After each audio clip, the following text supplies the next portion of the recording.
রহস্যময়। বিজ্ঞান সেই রহস্যের জট খুলছে প্রতিনিয়ত। আজ যা অনাবিষ্কৃত তা অবিশ্বাস্যও বটে। আমাদের ডর অনুষ্ঠানে যে ঘটনার মুখোমুখি আপনি হতে যাচ্ছেন তার যুক্তিসিদ্ধ উত্তর নেই। আমরা প্রতিদিনের জীবনে ভয় বা রহস্যকে যেভাবে স্থান দিয়েছি সেভাবেই এই অনুষ্ঠান আপনার কাছে জায়গা করে নিচ্ছে। এই অনুষ্ঠানের কোনো ঘটনাই সার্বজনীন নয়। ডর মানে ভয়। স্বাগত জানাচ্ছি, আমি আরজে কিবরিয়া। আপনারা শুনছেন এবিসি রেডিও FM 89.2। আমার সঙ্গে রয়েছে আমার টিম অন দ্য স্পট থেকে বরাবরের মতোই সুমন এবং রেহান, আর সাউন্ডে রয়েছে লোবান। এ সপ্তাহে শুরুতেই আমরা সুমন এবং রেহানের অন দ্য স্পটে যাওয়ার কিছু সাউন্ড আপনাদেরকে শোনাবো।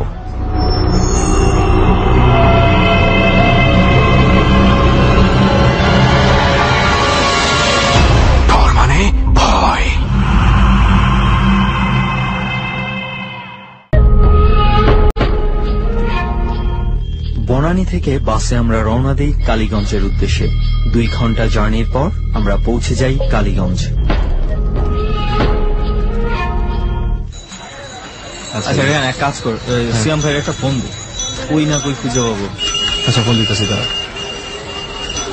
হ্যালো, হ্যাঁ ভাই, আপনি কই? হ্যাঁ, আমরা এই যে মাত্র পৌঁছালাম।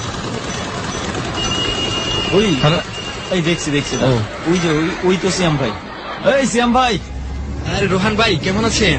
আরে ভাই, নামটাও ভুল করে ফেলাইলেন। রেহান। রেহান, সরি। হ্যাঁ, আসলে আপনাদের দিকে চুপে গেছি তো। আসতে কোনো প্রবলেম হয়নি তো?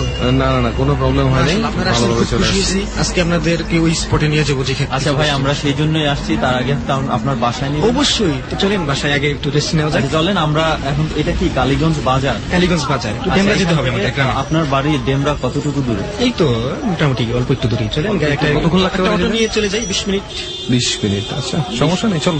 সিয়াম ভাই, আমরা কিন্তু বেশ কয়েকজন আছে, দেখছেন তো? কোনো প্রবলেম নাই ভাইয়া, বাসায় পর্যাপ্ত আমার আম্মু রান্না করে রাখছে। আমাদের সাথে যে অতিথি রয়েছে ওনারা কথা বলেন না কেন? আপনাদের কি কোনো খাবার দাবারের দরকার আছে? হ্যাঁ, অবশ্যই দরকার আছে। সিএম ভাইয়ের বাসায় যাবো, খাবো, ফ্রেশ হবো আর কি। তাহলে সমস্যা নেই। সুমন, এক কাজ কর, তুই ওনাদের দুজনে নিয়ে উঠে যা একটা বেবিতে, আর আমরা ওকে, তোরা দুজনে, আমরা 3 জন যাচ্ছি। হ্যাঁ, ঠিক আছে। কালীগঞ্জ থেকে আমরা যাই ডেমরা সিয়াম ভাইদের বাড়িতে। সেখানে দুপুরের খাবার খেয়ে কিছুক্ষণ রেস্ট নিয়ে রাতের দিকে আমরা সবাই মিলে রওনা দেই স্পটের উদ্দেশ্যে।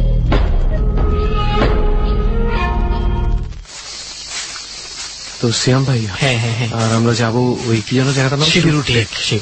তার আগে রেহান যাইতে একটু বলি যে সিয়াম ভাই আন্টি কিন্তু বেশ, তাই না রেহান? অনেক ভালো হয়েছে। আমার আম্মু খুব খুশি হয়েছে, তাই না? আমার আম্মু আসলে খুব ভালো রান্না করতে পারে। আচ্ছা ভাই, পৌঁছাইতে কতক্ষণ লাগবে সিয়াম এই ভাই? তো 10 মিনিট লাগবে। এই যে আমরা যে রাস্তাটা দেখতে পাচ্ছেন, এই রাস্তাটা হেঁটে 10 মিনিট, কিন্তু সামনেই দেখেন না কি। আচ্ছা ভাইজান, আমরা কেউই ঠিক মতন চিনি না, আমরা একটু সঙ্গে হাঁটি। হ্যাঁ, সিএম ভাইয়ের পাশ হাঁটতে। হ্যাঁ, আমার পাশে হাঁটেন। যেহেতু রাস্তাও বেশ ভালো। ভূত প্রেতের কথা আমি জানি না, তবে আমি মানুষ খুব ভয় পাই। আচ্ছা সিয়াম ভাই, ওটা তো মানে যেই রাস্তা মনে হইতেছে আমার, পুরাটা মনে জঙ্গলই তো। হ্যাঁ, জঙ্গল দেখতে পাচ্ছেন, এই যে বড় ঘাস, তারপরে কি শব্দ হচ্ছে এগুলা। তাহলে আমরা কি পৌঁছাইতে আর খুব বেশি নাই তো? না, ওই যে একটা দেখা যাচ্ছে, ওইটাতে আসলে আমরা উঠি আসতে গেলে। যে ওই গাছটার কাছে। হ্যাঁ, গাছটার কাছে। ওই যে পাশে আবার কবরস্থান দেখা যাচ্ছে, এগুলো আগের অনেক পুরনো কবরস্থান। আচ্ছা, তাহলে চলেন আমরা এইদিকে কোথাও একটা বসে পড়ি। হ্যাঁ, ওই যে আম গাছটা দেখা যাচ্ছে, ওই গাছটার নিয়ে একটা ঘটনা, ওইখানে আমরা বসি। ওকে,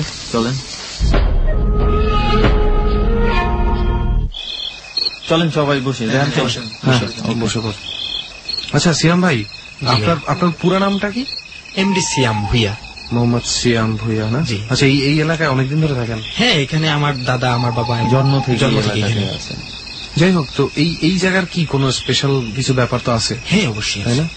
শুনি সিয়াম ভাই আপনার কাছে। এই যে দেখতেছেন টেকটা, তারপরে যে বড় বড় ঘাস, এগুলো অনেক আগে থেকে। পিছনে কবরস্থান অনেক পুরনো। তো এই টেক দিয়ে যখন কোনো মানুষ রাত্রেবেলা একা, সন্ধ্যার পরে একা হাইটা যেত, তখন কিছু একটা দেখতো, দেখার পর অসুস্থ হইতো। তারপর অনেকের সাথে এরকম ভয়ানক অনেক ঘটনা ঘুরে গেছে।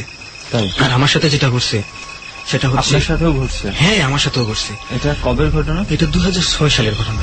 আচ্ছা, এই যে টেকটা দেখতেছেন, এই টেকটে আমরা ফুটবল খেলতে, ক্রিকেট খেলার জন্য আসতাম। ওই যে ওই মাঠের মতো যে দেখা যায়, এই যে মাঠের মতো দেখা যায়, যে আপনারা যে আমরা যে গাছটা নিচে বসে আছি, যে টানে যে মাঠটা দেখা যাচ্ছে। আচ্ছা আচ্ছা। তো আশেপাশে তো বাড়ি ঘর নাই, আপনারা দেখতেই পাচ্ছেন। তো বিকেল বেলা ক্রিকেট খেললাম, খেলার শেষ করার পরে সব ফ্রেন্ডরা চলে গেছে, আমরা 3 জন ফ্রেন্ড। ঘটনা শুরুর আগে আপনার একটা প্রশ্ন করতে চাই, সেটা হচ্ছে যে আপনি এই ঘটনাটা আপনার সাথে ঘটার আগে এই জায়গাটা নিয়ে যে বদনাম ছিল বা এই জায়গাটা নিয়ে যে কিছু একটা মানুষের মধ্যে কথোপকথন হইতো বা কোনো গুজব ছিল, এটা আপনি আসলে কতটুকু বিশ্বাস করতেন? সেটা বিশ্বাস করতাম অনেকটাই, কারণ যার সাথে ঘুরছে এরকম অনেক লোকের সাথে কথা হয়েছে, আমাদের এলাকারই মুরব্বী, তারপরে ওই অনেকের সাথেই ঘুরছে। তারপর দেখতে অনেক হন্টেড দেখতেই তো পাচ্ছেন, আপনারা যদি ওদের কাছে শুনতে পারতেন বুঝতে পারতেন, আমারটাও শুনেন তারপরে বুঝতে পারবেন। অবশ্যই না, আমি আসলে কেন বললাম এই প্রশ্নটা করলাম কেন, অনেকেই দেখা যায় যে এই ধরনের ব্যাপারগুলো বিশ্বাস করে না যতক্ষণ না পর্যন্ত নিজের সাথে ঘটে। রাইট, শুরু করেন। তো ক্রিকেট খেলা শেষ করে সব ফ্রেন্ড চলে গেছে, আমরা 3 জন ফ্রেন্ড এই যে আম গাছটা বরাবর যে ট্যাকের মধ্যে বসে রয়েছি যে দেখতে পাচ্ছেন, ওই যে আম গাছটা যে আছে ওই আম গাছটা। হ্যাঁ, এই যে এখন তো আমরা একটা গাছের নিচে বসা, তারপরে যে আম গাছটা সামনে যে মাঠের এই আম গাছটার সামনে রেখেই আমরা বসে রয়েছি। তো বসে গল্প করতেছি তো রাত্রে 11:30 বাজে যায়। তো আমার পাশে ছিল জাহাঙ্গীর, আওলাদ। তো সব ফ্রেন্ড চলে গেছে, আপনারা 3 জন গল্প করতেছেন এই গাছের নিচে বসে। তো জাহাঙ্গীর হঠাৎ করে বলতেছে, দেখ এই ট্যাগটা তো এমনিতেই খুব ভয়ানক, মানুষ অনেক, তো চল আমরা চলে যাই, আর বেশিক্ষণ থাকাও ঠিক হবে না, অলরেডি কিরকম শব্দ হচ্ছে, তারপরে বাতাস উঠেছে, খুব অন্ধকার। তো আওলাদ বলতেছে যে আমার গার্লফ্রেন্ড ফোন দিবে 12টার দিকে, বাসায় যে আমি কথা বলতে পারি, এখানে খুব ভালো জায়গা, এখানে বসে কথা বলবো, 12টার পরে আমরা যাবো। তো জাহাঙ্গীর বললো যে না, এত সময় গাড়ি করা যাবে না। আওলাদ বলতেছে না, এখানে থাকতেই হবে। তো যে থাকবে এটাই কথা। তো কিছুক্ষণ পর যখন এই কথা বললো জাহাঙ্গীর যে এরকম ভয়টাই পায়, তো আওলাদ বললো, কি বলিস, এই ঝিনবুতকে ভয় পাস, এগুলো কি আছে, এগুলো অযথা মিথ্যা কথা, এগুলোকে পাইলে আমি মারতাম, এই করতাম, টেন করতাম, খারাপ আজে কথা বলতো, ঝিনবুতকে রেপ করতো, এরকম কথা বলছে। আমি বলতাম যে আওলাদ ভাই এগুলো বলার কি দরকার আছে, এগুলো থাকলে ওদের মতো, আমরা এখানে আসি আমাদের মতোই থাকি। তো এর 4-5 মিনিট পরে হঠাৎ করে জাহাঙ্গীর ভাই বললো যে ওনার একটু বাথরুম পেয়েছে। তো ওনাকে বললো যে ওই একটু ঝোল আছে, এই ঝোলের এখানে যা। তো গেল, উনি ভয় পাইতেছে, বলছে তোর একটু কাছে, আমি এখানে যাই। অন্ধকার রাত্রে সে এখানে গেল। যাওয়ার পরে 5 মিনিট পরে খুব জোরে মানে চিৎকার করে বলতেছে লাইট তোর, কিন্তু এটা শুধু আমি শুনতে পেতেছি খুব অল্প সাউন্ডে। তো আমাদের কাছে একটা টর্চ ছিল আর কি। তো বললাম যে জাহাঙ্গীর ভাই তো চিৎকার করতেছে, যে টর্চ ধরার জন্য একটু আলোটা ধরেন না, কি হয়েছে। আমি আপনার কথাটা বুঝিনি, আপনি বললেন খুব জোরে চিৎকার করছে কিন্তু আপনি আসতে শুনতে পাইছেন, মানে আপনি উনি অনেক দূরে?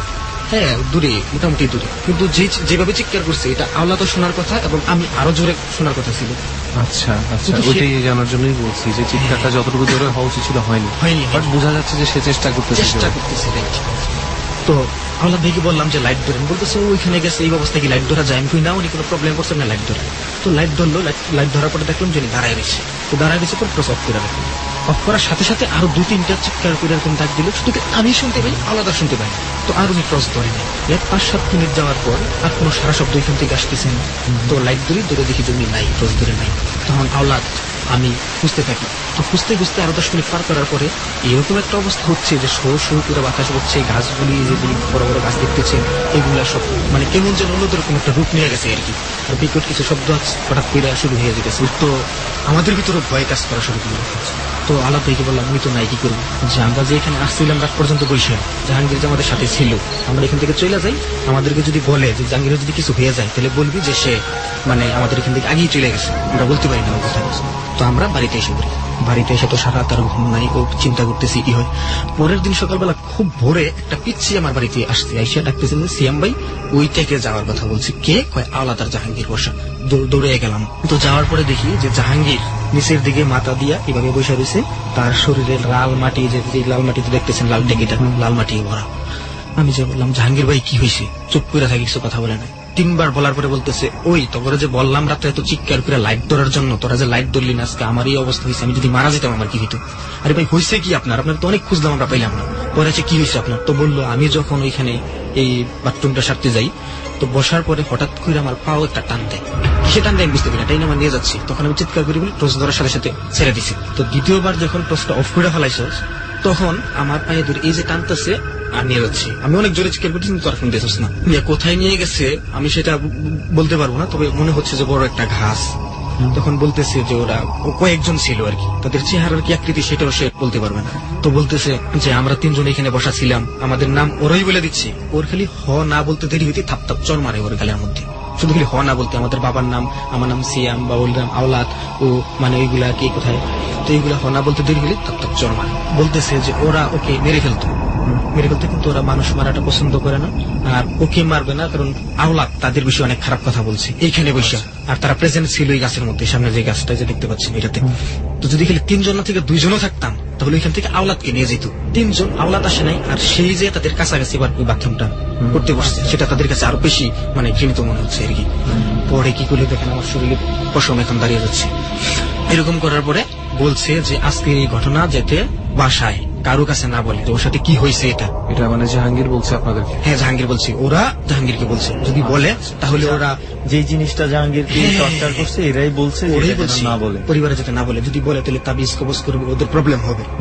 আর বলছে যে এই জায়গায় রাত্রে 11টা পরে এই 3 জনের একজন যাতে একা না পড়ি। তারপর আরো কয়েকটা জায়গার নাম বলছে, আমাদের এখানে দরগার টেক বলে ভয়ানক, তারপরে আমার নিমিত্তের ভিড়ে একটা জায়গা আছে ভয়ানক, ওইখানে কিছু এই কয়েকটা জায়গার নাম বলছে, আমরা 3 জনের একজন যাতে একা কইরা না বসি না পড়ি আর কি সব জায়গায়। পরে আর কি পরে বলতেছে আমি আর কিছু বলতে পারবো না, এতটুকু শুধু কথা বলছে। পরের দিন সকালবেলা যখন ফজরের আজানের পরে তো উনি নড়াচড়া করতেছে, দেখে পিঠে ব্যথা হয়, তখন চাই দেখে যে উপরে ঘাস টাস এগুলো কি আর আমি কোথায়। পরে দেখে যে ওই গাছের নিচে টেকের যে দেখতে পাচ্ছেন ওই যে গাছটা, ওই গাছটার যে একটা ওষাটা দেখা যাচ্ছে না, সেটার নামাতে গাছটার পাশে, হ্যাঁ গাছটার পাশে সে পড়া। দেখতে জাহাঙ্গীর ভাই? জাহাঙ্গীর ভাই মানে সে তো সকালবেলা যেখানে মানে সকালবেলা সে দেখতেছে সে এইখানে পড়ে, এখানে হ্যাঁ হ্যাঁ, তখন এখনো পুরো ফর্সা হয়নি আর কি, মানে ফর্সা হচ্ছে। তো আর কি পরে ওনার পুরোনো কথা মনে হয়ে গেল, রাত্রি ভাবে আমার সাথে ইয়েছে, পরে টেকে বসা। তখন তো আমরা বলি যে কিভাবে এখন একা করে রাত্রে চলবো, সব জায়গার মধ্যে যেতে তো হবেই, আমাদের গ্রাম প্রয়োজনে আমাদের যেতে হবে, দরকার টেকনোমিটার ভিতর দিয়ে এইটাকে আসতে হবে। পরে কি করা, ঠিক আছে আর বাপ মায়ের কাছে ভুলেও বললেন না, তো চলে আসলাম। এর 2 দিন পরে জাহাঙ্গীর বেশ অসুস্থ, খবর পেলাম, গেছি ওর বাসায়। কি হয়েছে মানে যে জাহাঙ্গীর ভাইকে, হ্যাঁ হ্যাঁ বেশ জ্বর, তারপরে সে ঘুমের মধ্যে আপল তাপল কথা বলে, তারপরে রুম থেকে বেরিয়ে চলে আসতে চায়, এই অবস্থা।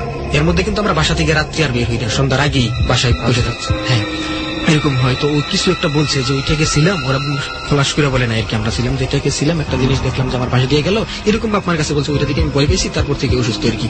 পরে আমাদের ওইখানে একজন মিলন নামের একজন মানে কবিরাজ আছে, তো উনি আসলো, উনি অনেক ঝাড়টার করলো, ঝাড়টার করার পরে বলছে যে ওর সাথে আরেকটু বড় কিছু হয়েছে।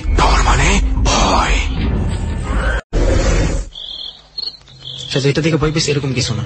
তো ঠিক কবিরাজ বলতেছে, কবিরাজ ওনাদের ওই জাহাঙ্গীরের ফ্যামিলির কাছে যে অন্য আরো কিছু হয়েছে, সেটা হয়তো বা তার মনে নাই বা বলতেছে না। তো ঠিক আছে, আমি এই ওনাকে কিছু করার তাবিজ টাবিজ দিয়ে গেছে যে এগুলা ওর সাথেই রাখবেন। তারপরে সপ্তাহখানেকের মধ্যে সুস্থ হয়ে যায়। সুস্থ হয়ে যাওয়ার পরও মধ্যে রাত্রে সে আবার ঘুমের মধ্যে ঘর থেকে বেরিয়ে যায়। এটা কিন্তু ঠিকই হয়েছে, অসুস্থ থেকে সুস্থ হয়েছে।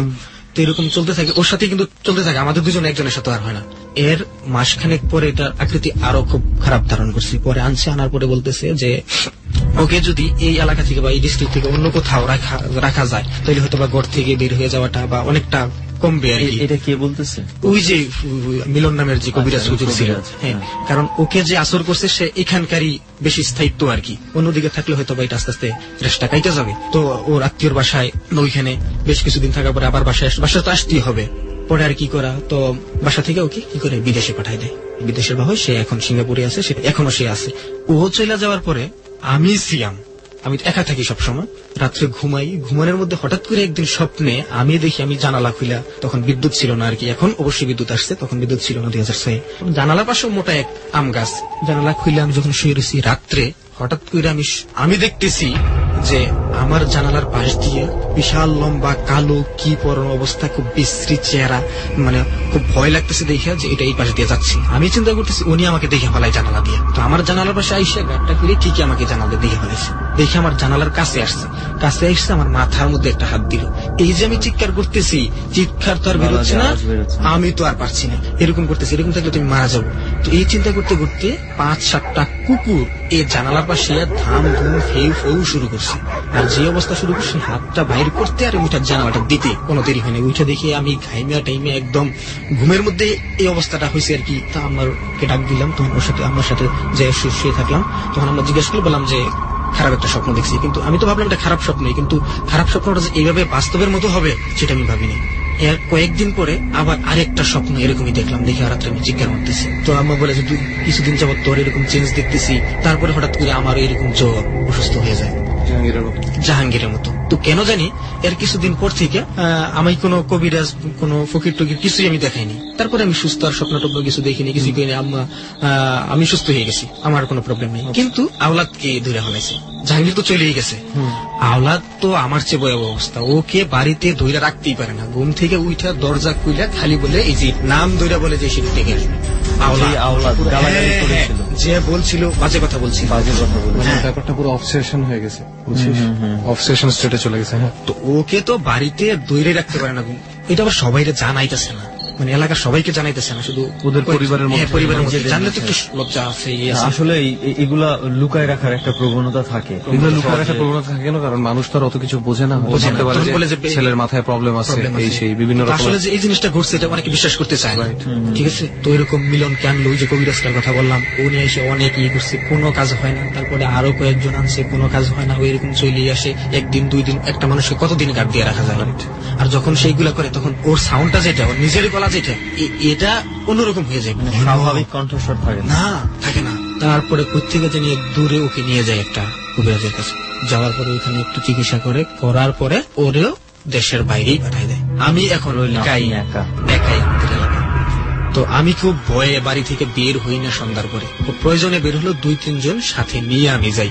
তো আর কি করা, তো এরকম হঠাৎ করে আমি আমার নানুর বাসা কিন্তু আমার পাশেই, আমি নানুর বাসাতে থাকি। তো থাকার পরে 10টা বাজে যাই। তো ওদের বাসায় বলছে থাকার জন্য, কিন্তু কেন জানি ওই দিন ভাল লাগতেছিল না, মানে আমি ওই দিন থাকবো না, আমি এসে বলবো আমার বাসায়। তো আসতে এদিক দিয়ে আপনাদেরকে দেখাবো না করে আসতে এরকম নানুর বাসা থেকে আর আমার বাসা থেকে মাঝখানে যে রাস্তাটা, চারপাশে দিয়ে জঙ্গল, আর রাস্তাটা কাঁচা রাস্তা। নানুর বাড়ির আর আমার বাড়ির মধ্যখানের যে রাস্তাটা, এর মধ্যে কোনো বাড়ি নেই। এই জায়গাটুকু পাস করতে আপনার 5 মিনিট সময় লাগে। হ্যাঁ, তো এইখানে যখন আসছি, আসার পরে আমার পিছন থেকে জানি কে হাঁটতেছে। মানে আপনার মনে? হ্যাঁ, আমি শব্দ পাচ্ছি, খালি মনে করতেছি না, আমি শব্দ পাচ্ছি আমার পিছনে একজন আছে।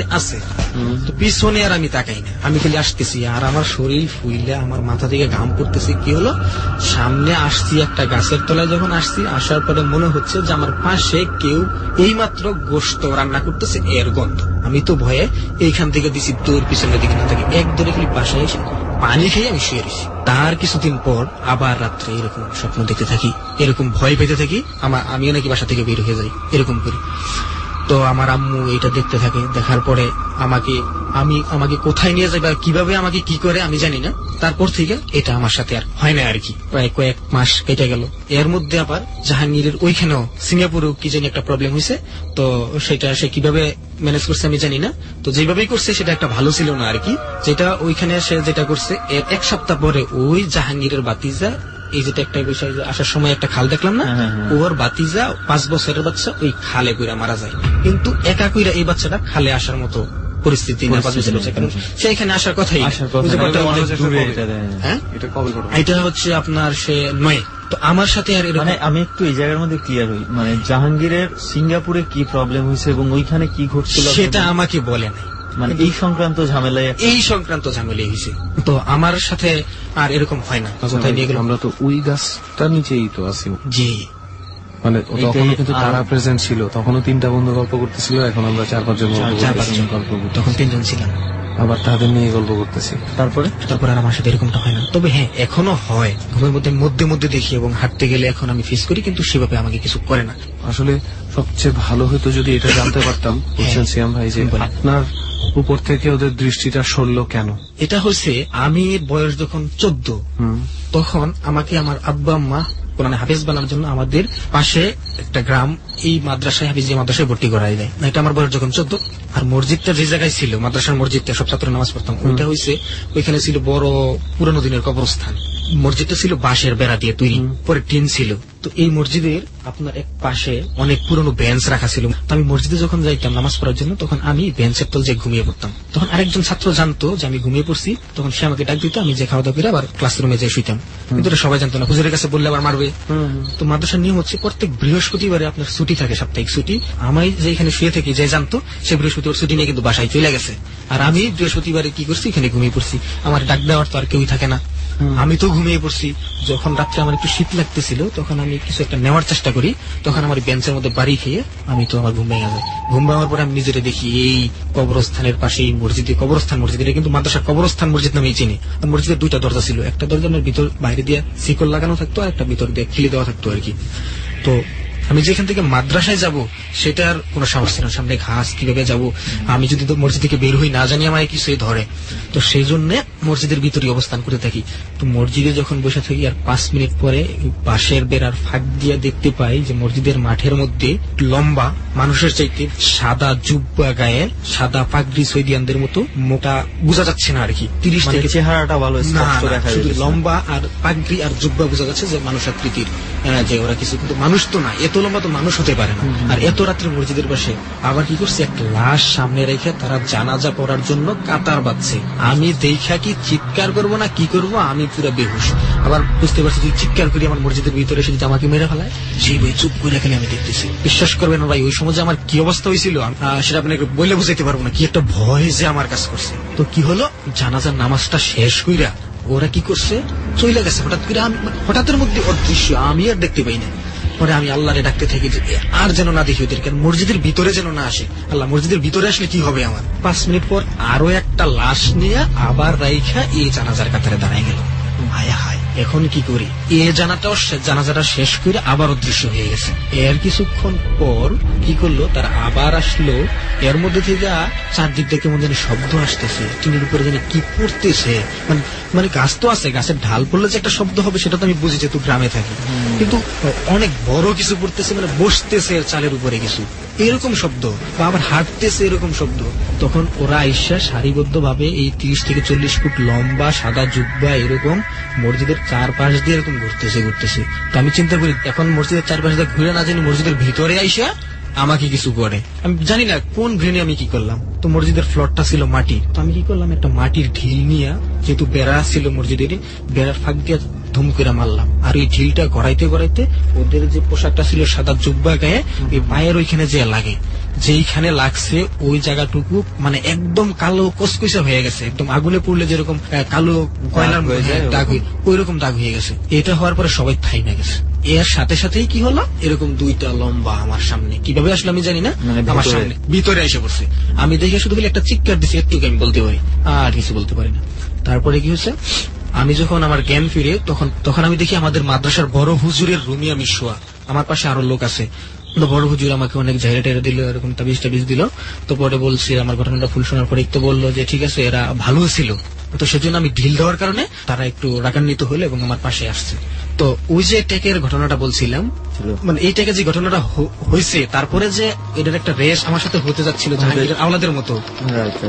ওই যে মাদ্রাসায় যখন আমি পড়তাম, তো ওরা যখন আমার পাশে আসছিল, তখন ও আমাকে যেখানে নিয়ে গেছিল যে হুজুরের কাছে, তো ও হুজুর ওইটা বুঝতে পারছে যে আগে এরকম একটা ঘটনা হয়েছে। উনি আমার থেকে কিভাবে জানতে পারছে আমি জানি না।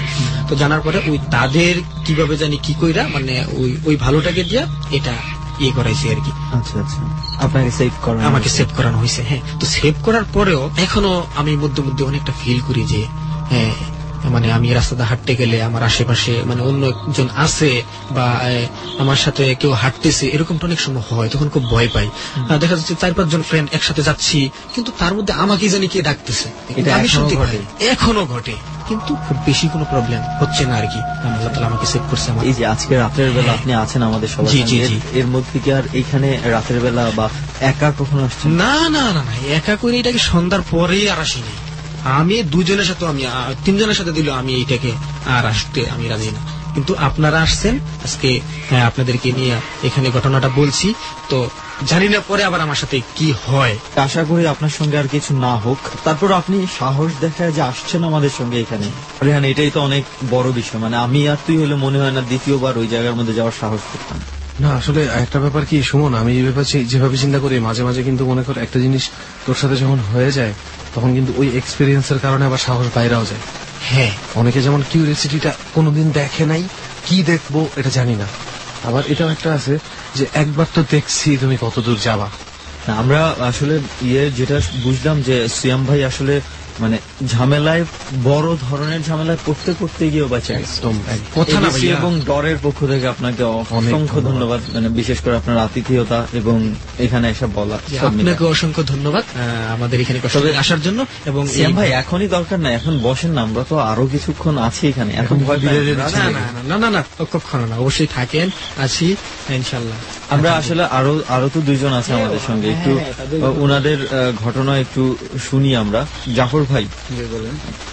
সিএম ভাইয়ের ঘটনা শুনে আপনার কি মনে হইতেছে এই জায়গার মধ্যে বসে? আসলে ওনার যে গল্পটা শুনলাম এতক্ষণ, অনেক অনেক ভয়ের একটা জিনিস। আমি দোয়া করি যাতে কারো এরকম কোনো সমস্যা না হয়। কিন্তু আমি যতটুকু জানি, আমরা শুনলাম যে আপনিও নাকি অনেক কিছু ফেস করছেন। হ্যাঁ, আমি যেটা ফেস করছি সেটা আমার বয়স যখন 13 বছর তখন থেকে, আর এখনো আমার সাথে সেই জিনিসটা প্রতিনিয়তই আমার সাথে ফেস করে। আচ্ছা আচ্ছা, আর এটা শুনি এমনই, আপনার এটা শুরু থেকে শুনি। আপনার যখন আপনার আমার- বাড়ি কোন জায়গায়? আমার বাড়ি কুমিল্লাতে, বড়ুরা থানা, পারগাছা গ্রাম। আমার বাড়ির নাম বাগান বাড়ি। বরুড়া, হ্যাঁ, বরুড়া। মানে এই যে মনে আছে রেহান, আমাদের কিন্তু এই যে দিনাজপুর যে গেলাম, হ্যাঁ। ইবনে ওমর, ওমর ভাই ভাই ছিল আমাদের উনি সঙ্গে। আসছে, উনি তো এই এলাকার ব্যাপারে কিছু বলছিল। হ্যাঁ, ওই বরুড়ার একটা ওনাদের গ্রাম ব্যাওলাইন বা কোথাও একটা। ব্যবলাইন, ব্যবলাইন। আচ্ছা আচ্ছা আচ্ছা, একটু বলেন তো, এখানে উনি তো এই যে মনসামুরার কথা বলছে, তেঁতুল গাছের কথা বলছে, আপনি কি গেছেন কখনো? হ্যাঁ, আমি অবশ্যই গেছি, অনেক সময় অনেকবারই গেছি। অনেক লোক শুনছেন উনি যেটা আমার- বলছে এটা একদম রাইট, এবং কি অনেক ভয়ানক একটা জায়গা, যেখানে একা দিনের বেলায় যদি আপনি সকাল 10টা বলেন আর 8টা বলেন, সেখানে যদি আপনি যান, অবশ্যই আপনি ভয় জিনিসটা কি আপনি বুঝতে পারবেন। এই জায়গাটা যাইতে হবে। হ্যাঁ, আমরা চিন্তা করছি যে ওইখানে যাব। আর আমার বয়স যখন 13 বছর, তখন আমি স্কুলে পড়ি। আমার একদিন সন্ধ্যাবেলা আমি আমার আম্মুর সাথে নানা বাড়িতে যাচ্ছি। আমাদের বাড়িটা খুবই ভয়ানক, একটা জঙ্গলা সাইড একরকম। কোথায় আপনার বাড়িটা? কুমিল্লাতে পয়েলগাছা গ্রাম, বা আমাদের বাড়ি হলো বাগান বাড়ি। সেটা এক নামে সবাই ভূতের বাড়ি করলে চিনে। মানে কি আপনাদের এলাকায় যে ভূতের বাড়ি বললেই হয়? আপনাদের বাড়িটা কি ভূতের বাড়ি না? ভূতের বাড়ি বলে চিনে। আমাদের বাড়িটার নামটা করেছে বাগান বাড়ি, কিন্তু সেটা মানুষ ইউজ করে না এই নামটা। যেখানে ঘাস কাটতে যায় মানুষে, ঘাস কাটতে গেলে বা গরু বাঁধতে যায় বা হাঁটা চলা করতে যায়, কোনো একটা কাজে যায় গেলে সেখানে যে কোনো সমস্যা হয়, যার কারণে অনেকের সাথে ঘটছে, যেটা আমার সাথেও ঘটছে। তবে আমার সাথে একটু ভিন্ন ধরনের, ঠিক আছে। কিন্তু অন্যান্য মানুষের সাথে এমনও করছে যে মানুষ মাইরা ফেলেছে। কেউ গরু বাঁধতে যায়, গরু বাঁধতে থুয়ে এসে। যে আমরা একটু জাফর ভাই পুরোটা শুনি, মানে আসলে ঘটনা শুরু থেকে বলেন তো কি হয়েছে।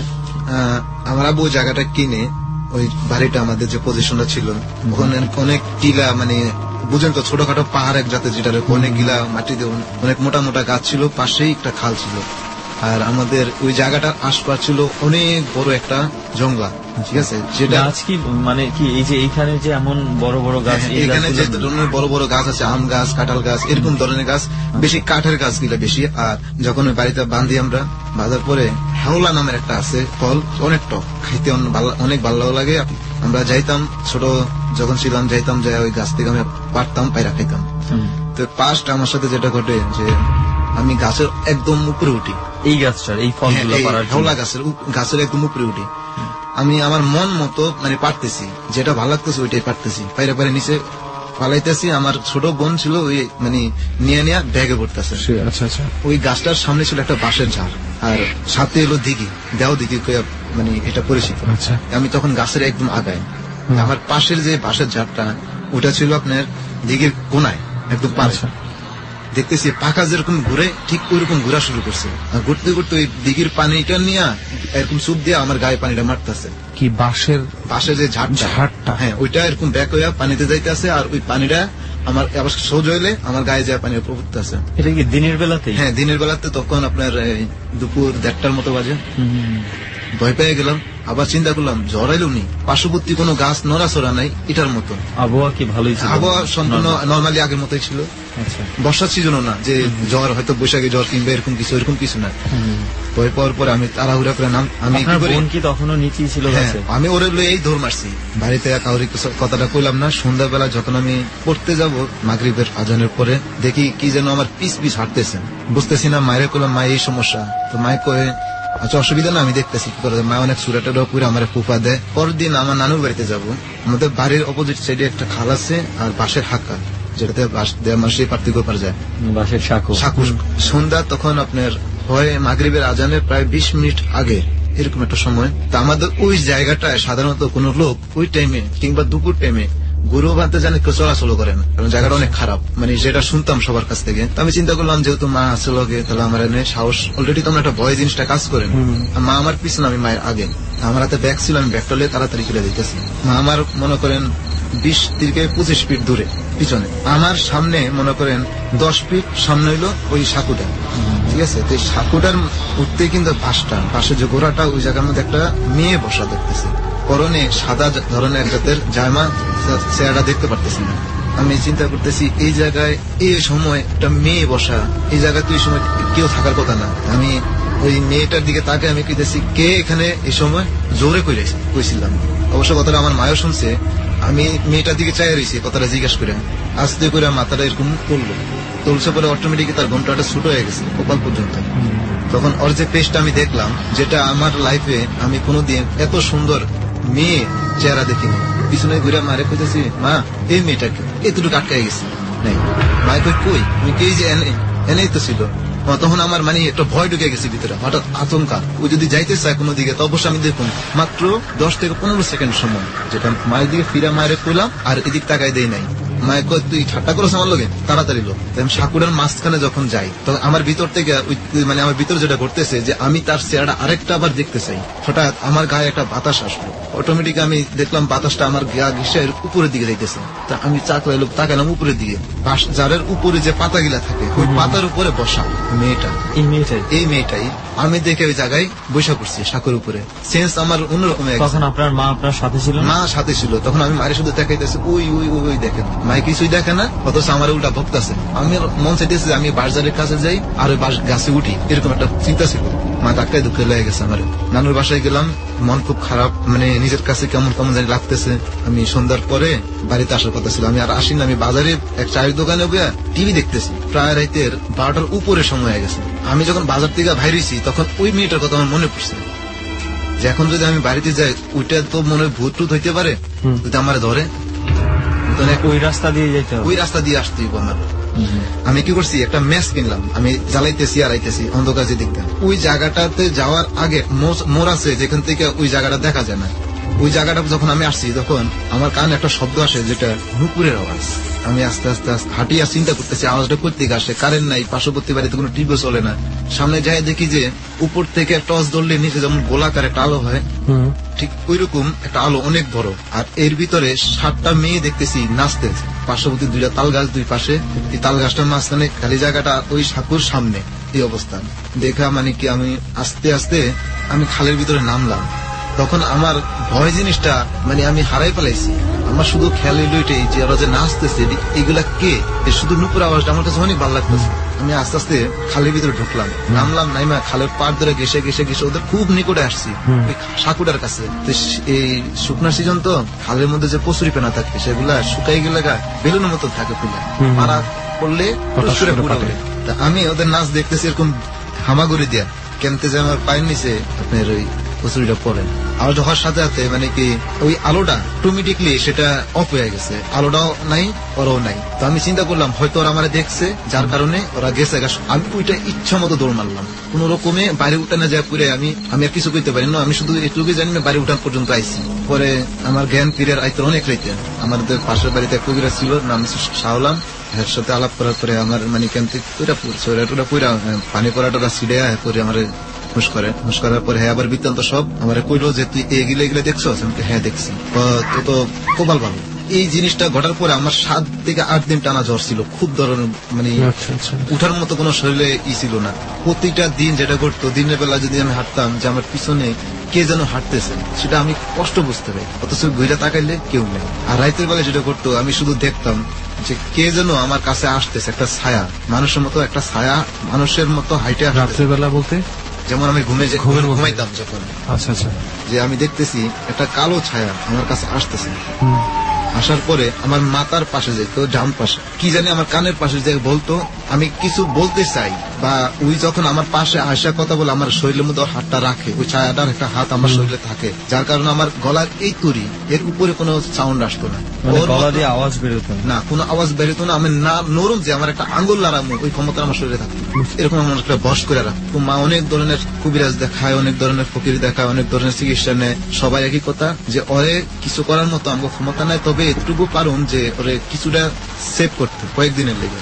মায়েরও বলে যেটা ওই ওর সাথে থাকলে ওই জিনিসটা থাকতে চায় আর এটা ভালো হইতো। তো মা জিজ্ঞাসা ছিল যে এটা ওর কাছে আসার কারণ কি, তো বলছিল যে ওরে ভালো লাগছে। কিরকম ভালো লাগছে, ওই হুজুর তখন কইলো যে ওই বাগানের ভিতরে যে হাওলা গাছ ওইখান থেকে সে দৌড়াইয়া যখন বন্ধু আরেকজনের সাথে পাল্লা দেওয়া দৌড়াইতেছিল, একটা বেড়া ছিল, বেড়ার উপর দিয়ে লাভ দিতে যায় ওই বেড়ার একটা লাঠি ছিল ওটার লোক পাইজা আমার পায়ে এখন ওই দাগটা আছে, কাটার দাগটা পাইজা ওই এরকম চড়ি বানাইছিল, ওই চড়ির মধ্যে আমি পোষ খেয়া পুরা গেছিলাম, পরে আমার দিকটা কাটা গেছিল, ওইটা প্রচুর রক্ত বাইরেছিল। ওই সময় ওই জিনিসটা ওই জায়গায় অবস্থান করছিল, আর ওই অবস্থাটা দেখা ওই যদি চাপ দেওয়া ধরে না রাখতো তাহলে আমার শরীরের অনেক রক্ত ক্ষয় হতো। তখন আচ্ছা, যে কোনো ফকির তাকে ডাকে বা ওরা ডাকতে চায়, জানতে চায়, তখন ওই উল্টা রিয়াকশন করে, এরকম একটা পজিশন।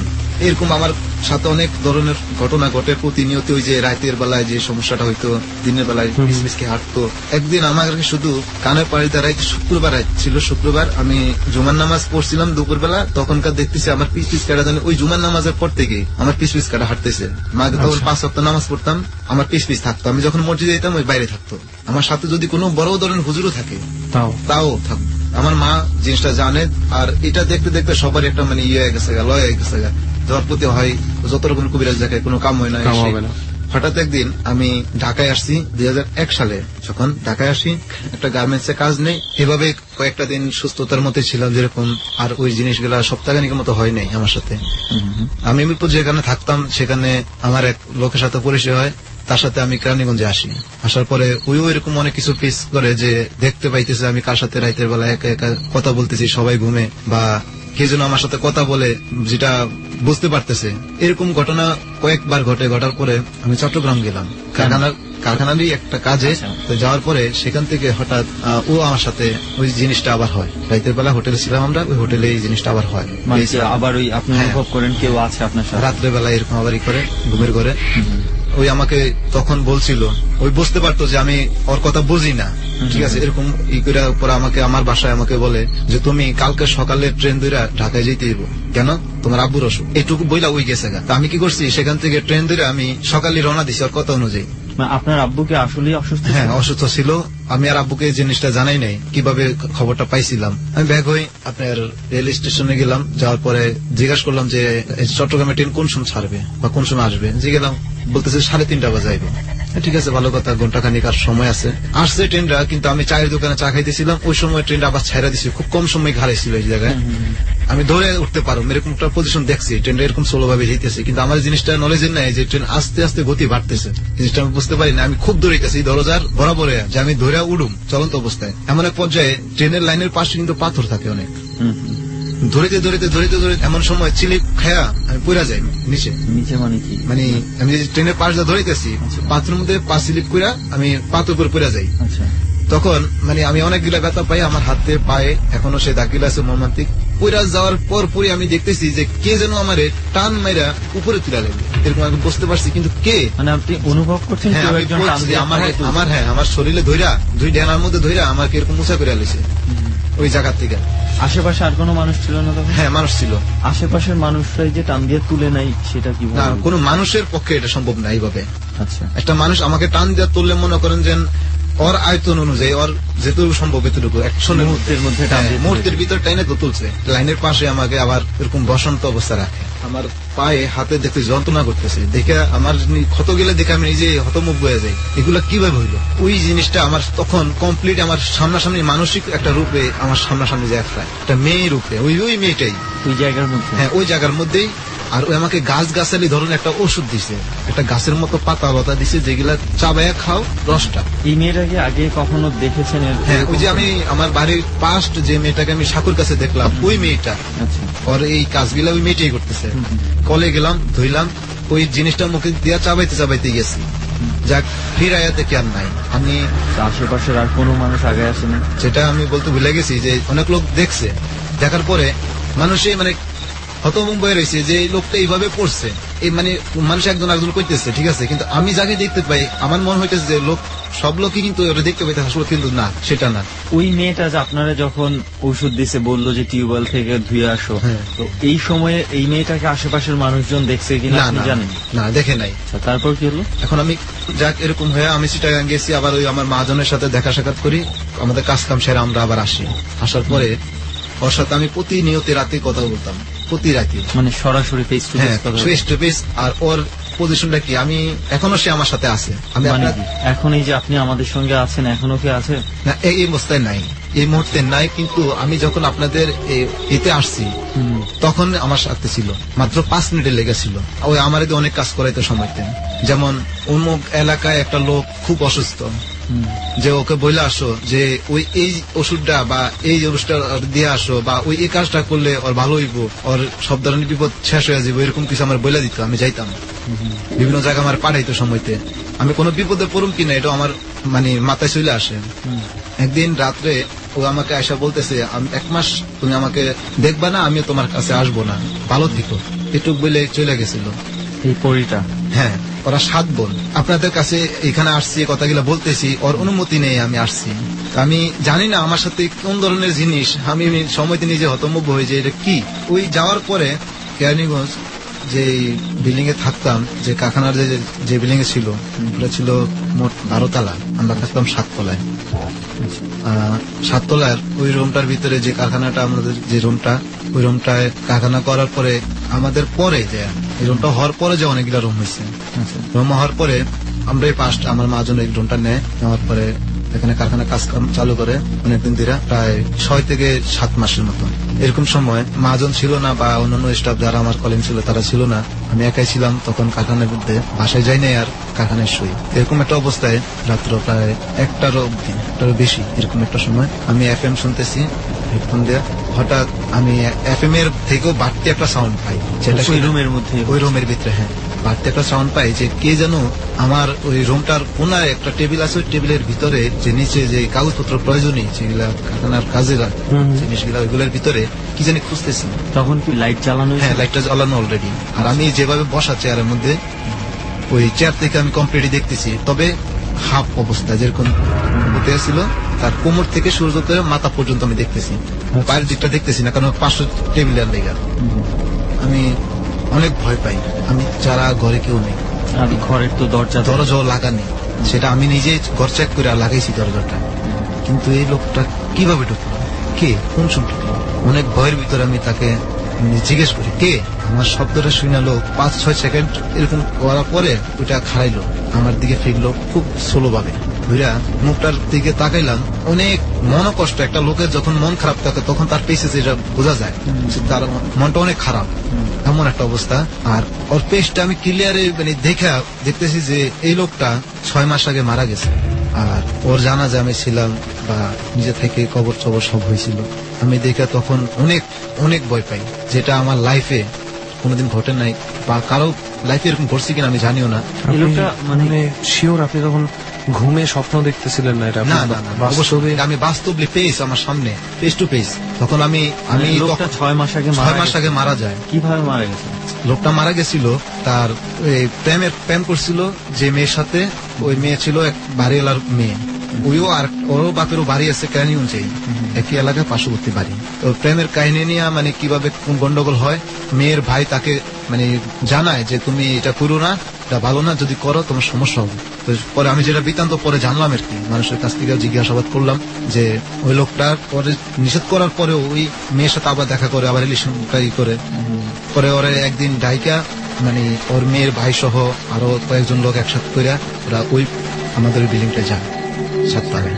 তখন আমাদের রুমটা ফাঁকা ছিল, প্রথমত উঠতেছে এরকম একটা অবস্থা। তখন ওরা হেনে নিয়ে ওরা মদ টদ খায়, এরকম একটা নেশাদ্রব্য খাওয়ায় ওই লোকটার একটু বেশি খাওয়ায়। খাওয়ানোর পরে তাকে ছুরি দেয়া ইচ্ছা মতো কোবায়। তার শরীরে যেটা পাওয়া গেছে পচন্ত অবস্থায়ও, কিন্তু তার মানে পচন্ত অবস্থায় মানে ওই যে মারছিল যখন ছুরিটা কোবাইছে, মায়েরা ওইখানেই কোবানোর রেখে পরে গেছে। পরে এমন ভাবে রাখছে যে কোনো লোক ওই জায়গায় যাইবো ঠিকই কিন্তু দেখবো না। তার কারণ হলো বুক তৈরি আপনার দেয়াল তোলা বুক পর্যন্ত, যেমন জানালার এই সাইডটা কিন্তু বুক পর্যন্ত হয় সবসময়। তারপর কি তো ওই জানালার ওই সাইডের লগে ঘেঁষে রাখছে, উপর দিয়ে গার্মেন্টস এর জোট হয় না, ওই জোট গিলা ওর উপর দিয়ে দিচ্ছে বিভিন্ন ধরনের পলিথিন নাবি যাবি কাগজ টাগজ দিয়ে এটা কেটে রাখছে। যার কারণে কেউ যদি এনতে যায় খাড়ায় ওই দিক চারিদিক তাকাইবো কিন্তু এই দিক তো আর কেউ তাকাইবো না, এমন অবস্থা করে রাখছে। ওই ছেলের আর কোনো খোঁজ খবর নেই, কোনো খোঁজ খবর নাই, তার পারিবারিক ভাবে সবাই বিশ্রাইতেছে, বিভিন্ন জায়গায় খুঁজতেছে, কোনো খবর পাইতেছে না। তো ওই বিল্ডিং এর যে দারোয়ান আর যে মানুষ যারা থাকে সবসময় বা 6 তলায় বা 7 তলা তো ফাঁকা, 6 তলায় যারা থাকতো তারা সবসময় মানে 2-3 দিন ধরে একটা গন্ধ পাইতেছে, খুব বিশ্রী গন্ধ। দারোয়ান একদিন বিষ্টায়, দারোয়ানরা অনেক বকাঝকা করে, মার্কেট পরিষ্কার করেন না কিছু না। তো দারোয়ান একদিন খুঁজতে খুঁজতে উপরে গেছে যে গন্ধটা কই থেকে আসে, খুঁজতে খুঁজতে উপরে যায় দেখে যে এই রুমটার থেকে গন্ধটা আসে, এই জায়গাটার থেকে আসে, কিন্তু কিছু বিশ্রে পাইতেছে না। পরে যাক হ্যাঁ কি করে আরো কয়েকজন লোক আনে 6 তলার থেকে, কিছু লোক ডেকে আনে, দেখেন তো আমিও বিশ্রে, আপনারাও দেখেন এই জায়গা থেকে গন্ধটা আইতেছে, এত বৃষ্টি গন্ধটা কি জিনিস এটা, এখানে তো কোনো কুকুর বাড়ালে উড়ে না যে ময়রা পয়সা রয়েছে। পরে সবাই মিলে দেখে টিকা দেখতেছে, ওই রুমের ভিতরে যখন ঢুকছে তখন দেখে যে এটা কি যেন একটা টিলার মতো দেখা যায়, ঢাকা ঢুকা সুটমুট দেয়া, ওইগুলা মানে হেনে খেয়েছে পরে মানে কারো আর নিঃশ্বাস রাখার মতো ক্ষমতা নেই, প্রচুর দুর্গন্ধ। একটা লাঠি দিয়ে যখন উপরে যে ঝুট গিলা ময়লা গিলা ছিল ওইগুলা সরানোর পরে দেখে যে একটা মানুষ, ওই লোকটা মানে ওই যে আমাদের রুমে মারা হয়েছিল ওইটার পরে নিয়ে মানে তদন্ত আপনারা করে বর্তমানে যেই রুমে আপনি দেখছেন এই রুমটা আগে ফাঁকা ছিল, হ্যাঁ, এইখানেই মায়েরা হ্যাঁ, এইভাবে এইভাবে ফালায় রাখছিল। ওই পরে লাশের পচা গন্ধ শুই না মানুষজন টের পাইছে যে টের পাইছিল। আর যাক, আপনি এই লোকেরই জানা যায় হ্যাঁ আমি এই লোকেরই জানাজায় গেছিলাম, কানেকশনটা দেখ, এই লোকেই জানা যায় গেছিল, আবার এই লোক যেখানে মারা গেছে সেই রুমেই উনি থাকতে শুরু আমি করেছেন। ওই রুমে থাকতেছি। অথচ আমি কিন্তু ওই জিনিসটা জানতাম না যে এই জায়গায় এরকম কিছু হয়েছে।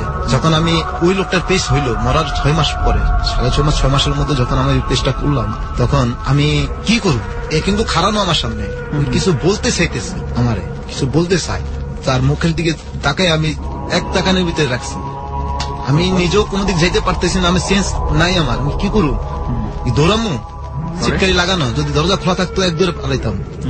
এখন আমি কি করুম, দৌড়ামু চিল্লামু কোনোটাই আমার মাথায় আসতেছে না, তাও আমি একা করে কত মুম্বাই গেছি, আমার জবান আটকে গেছে। আমি তারপর কি হলো?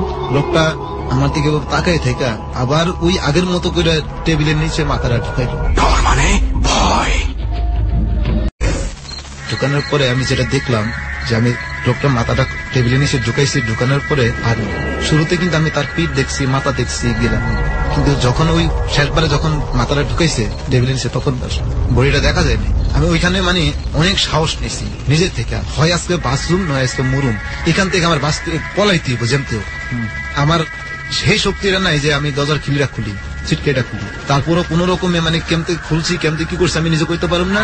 আমি দরজা অপোজিট সাইডে বাইর সাইডে পড়ে রয়েছি, আমার অনেক লোকে পরে পায় আমার জ্ঞান ফিরা অনেক পরে আমি দেখি যে সকাল, তখন সকালবেলা আমার মানুষ গলা বলি করতেছে যেমন আমার জ্ঞান ফিরছে, সমস্যা হয়েছে কি, তো রাত্রে বেলা এমনি পুরে রইলি, ব্যাপার কি, কিছু খাইছস বা কোনো টেনশন হয়েছে বা কোন রকম কোনো সমস্যা হয়েছে, তখন আমি বললাম বৃত্তান্ত যে এই সমস্যাটা।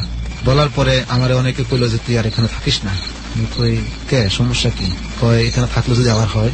এর আগে আপনারা আগে কি আর কেউ এই রুমে ছিল কি? না না, প্রথম আপনারাই প্রথম ছিলেন। আমরা কাজ শেষ করে আমরা আমাদের বাসায় যেতাম। এখন কি ওই জায়গায় ওই রুমে কেউ আছে? হ্যাঁ এখন আছে, তবে এখন ওই ঘটনার পর থেকে মানে আছে, কাজ চলে, কারখানা চলে ঠিকই, কিন্তু কেউ থাকে না, বাসায় চলে যায়। আর এখন যেটা পেশ হয়, যেমন আমি 7 তলায় আমি খাড়ানি অবস্থায় আছি, খাড়ায় রয়েছি, আমি তখন দেখি কি যে আমার রূপে আরেকটা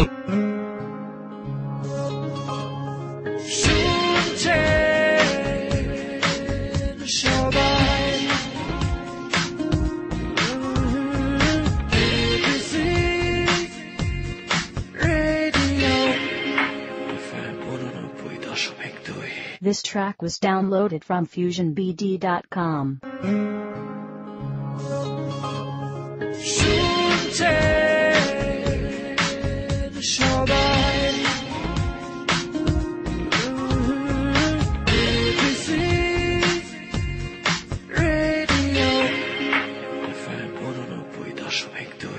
লোক আমার সামনে দিয়ে হেঁটে যেতেছে, আমার পোশাকই অশৈলে পিন্দা, আমার রকমই, আমার সব মানে হুবহু আপনি একই, মানে আমি দুইটা হইতেছি এরকম একটা, আচ্ছা মানে শুধু আমার সাথে না, এরকম অনেক লোকের সাথে এই জিনিসটা এখনো ঘটে। ওই বিল্ডিং এ ওই বিল্ডিং এ ওই ছাদতলায় এই সমস্যাটা এখনো হয়।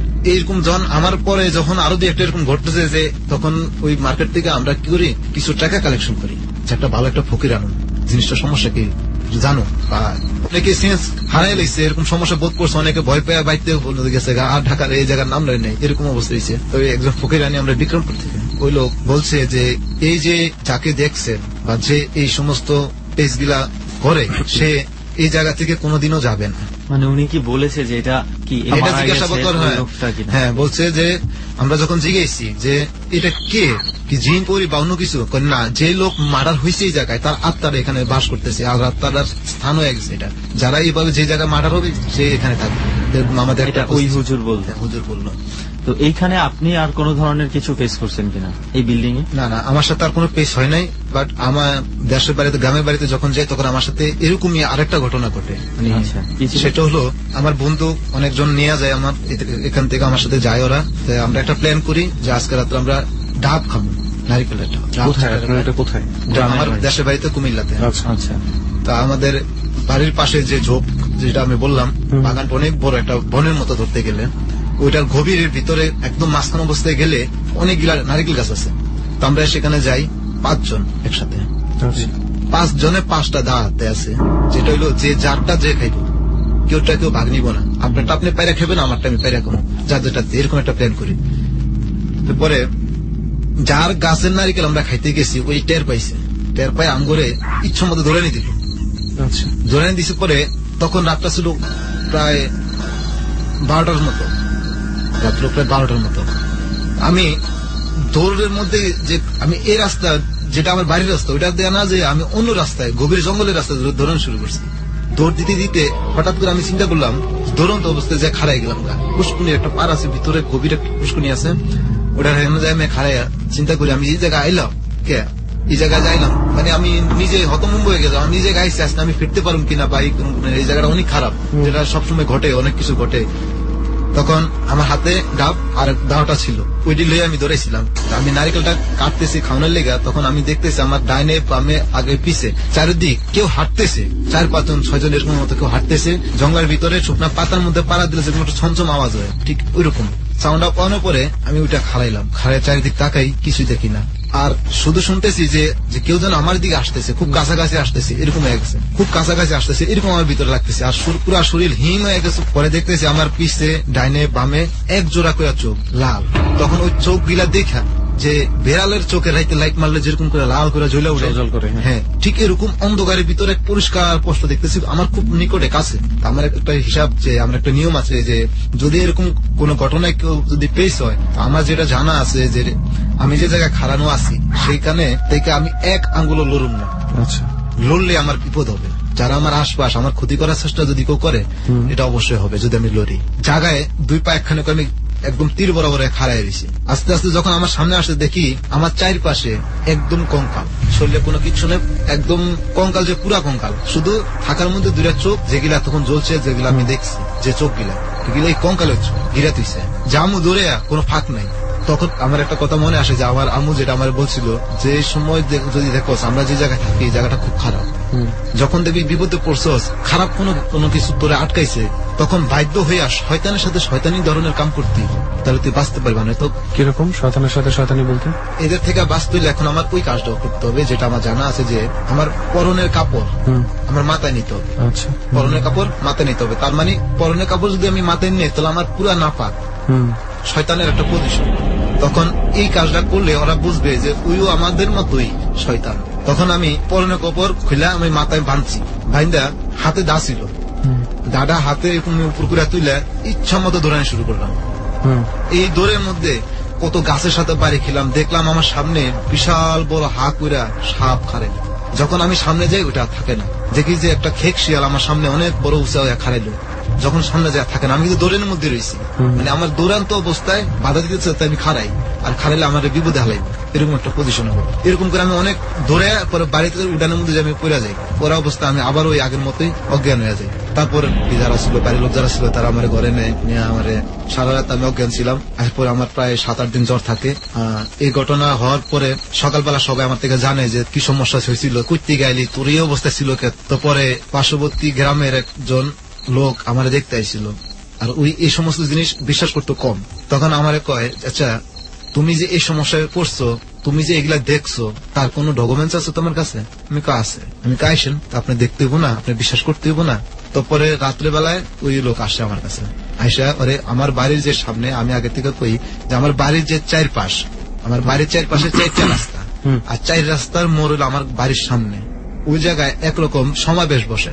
সমাবেশটা কিরকম, আপনার প্রতি অমাবস্যা নয়তো বা পূর্ণিমা, এই 2টা রাইতে আপনার আমাদের বাড়ির সামনে যে মাঠ, ওই মাঠের মাঝখানে এই অনেকগুলা যে মানুষ বসা থাকে এরকম দেখা যায়। কিছু কিছু দেখা যায় যে কাকের রূপ ধরে উড়াল দেন মারিতে বসে অনেক বড়, আমার মতো 2 জনের মতো উঁচা ওই বাড়ি। এটা কি সবাই দেখতে পায় নাকি কেউ কেউ দেখতে পায়? কেউ কেউ দেখতে পায়। যেরকম সাধারণত আমগো বাড়ির 100% 80% লোকে জিনিসটা দেখছে। এই জন্যই কি আপনাদের বাড়ির নাম ভূতের বাড়ি? এই জন্য আমাদের বাড়িটার নাম ভূতের বাড়ি বলা হয়, যে কোনো এক সময়ের সরকারি একটা কবরস্থান ছিল এই জায়গাটা। আপনাদের বাড়িতে আর কোন ধরনের কোন প্রবলেম কি হতো এই জিনিসটা দেখা ছাড়া?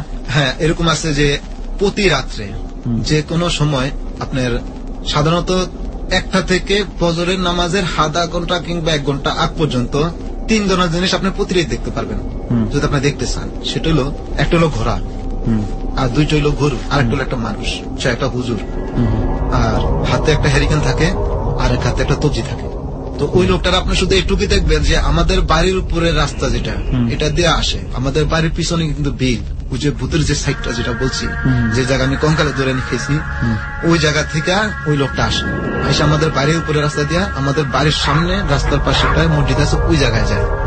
ওই আমরা আমাদের ওই জায়গায় বাড়ি বাঁধার পর থেকে, মানে ওই সংখ্যার থেকে আমরা দেখতে পাই যে প্রতি রাইতে এরকম একটা যায়, 2-3টা গরু একসাথে যায়। আগে ঘোড়া যাইবো, তারপরে গরু যাইবো, তারপর যাবো ওই হুজুর। প্রতি রাইতে এই অবস্থা। এগুলা কি কোনো ধরনের কোনো ক্ষতি করছে না? আমাদের কোনো ক্ষতি করে না। তবে আমরা যদি কোনোদিন বাড়ির সেপারেট সেভ করার লেগা মানে কোন ফকির ডাকি কোন করে বলে যে না আপনাদের বাড়ি কোনো সেভ করতে হবে না, এরকম দেখবেন স্বাভাবিক। আচ্ছা, কারণ ওদের ফকির রাইসা বলে যে বন্ধ করার কোনো প্রয়োজন নাই, কারণ আপনাদের বাড়িটা সেভ করে রাখছে ওরাই। আচ্ছা, তো মূলত এই ঘটনাগুলোর জন্য হচ্ছে আপনাদের এই বাড়িটাকে জিনের মানে ভূতের বাড়ি বলা হয়। আসলে কোনো মানুষ কোন ধরনের ভয় বা কোন ধরনের ক্ষতি এখান থেকে হয় না? না, এখান থেকে তারা কোনো ক্ষতি করে না বা ক্ষতি করারই করে না। তবে ক্ষতি করে ওই সময় যদি আপনি ওদের পথে কোনো বাধা করেন বা কোন রকমের সমস্যা ঘটান।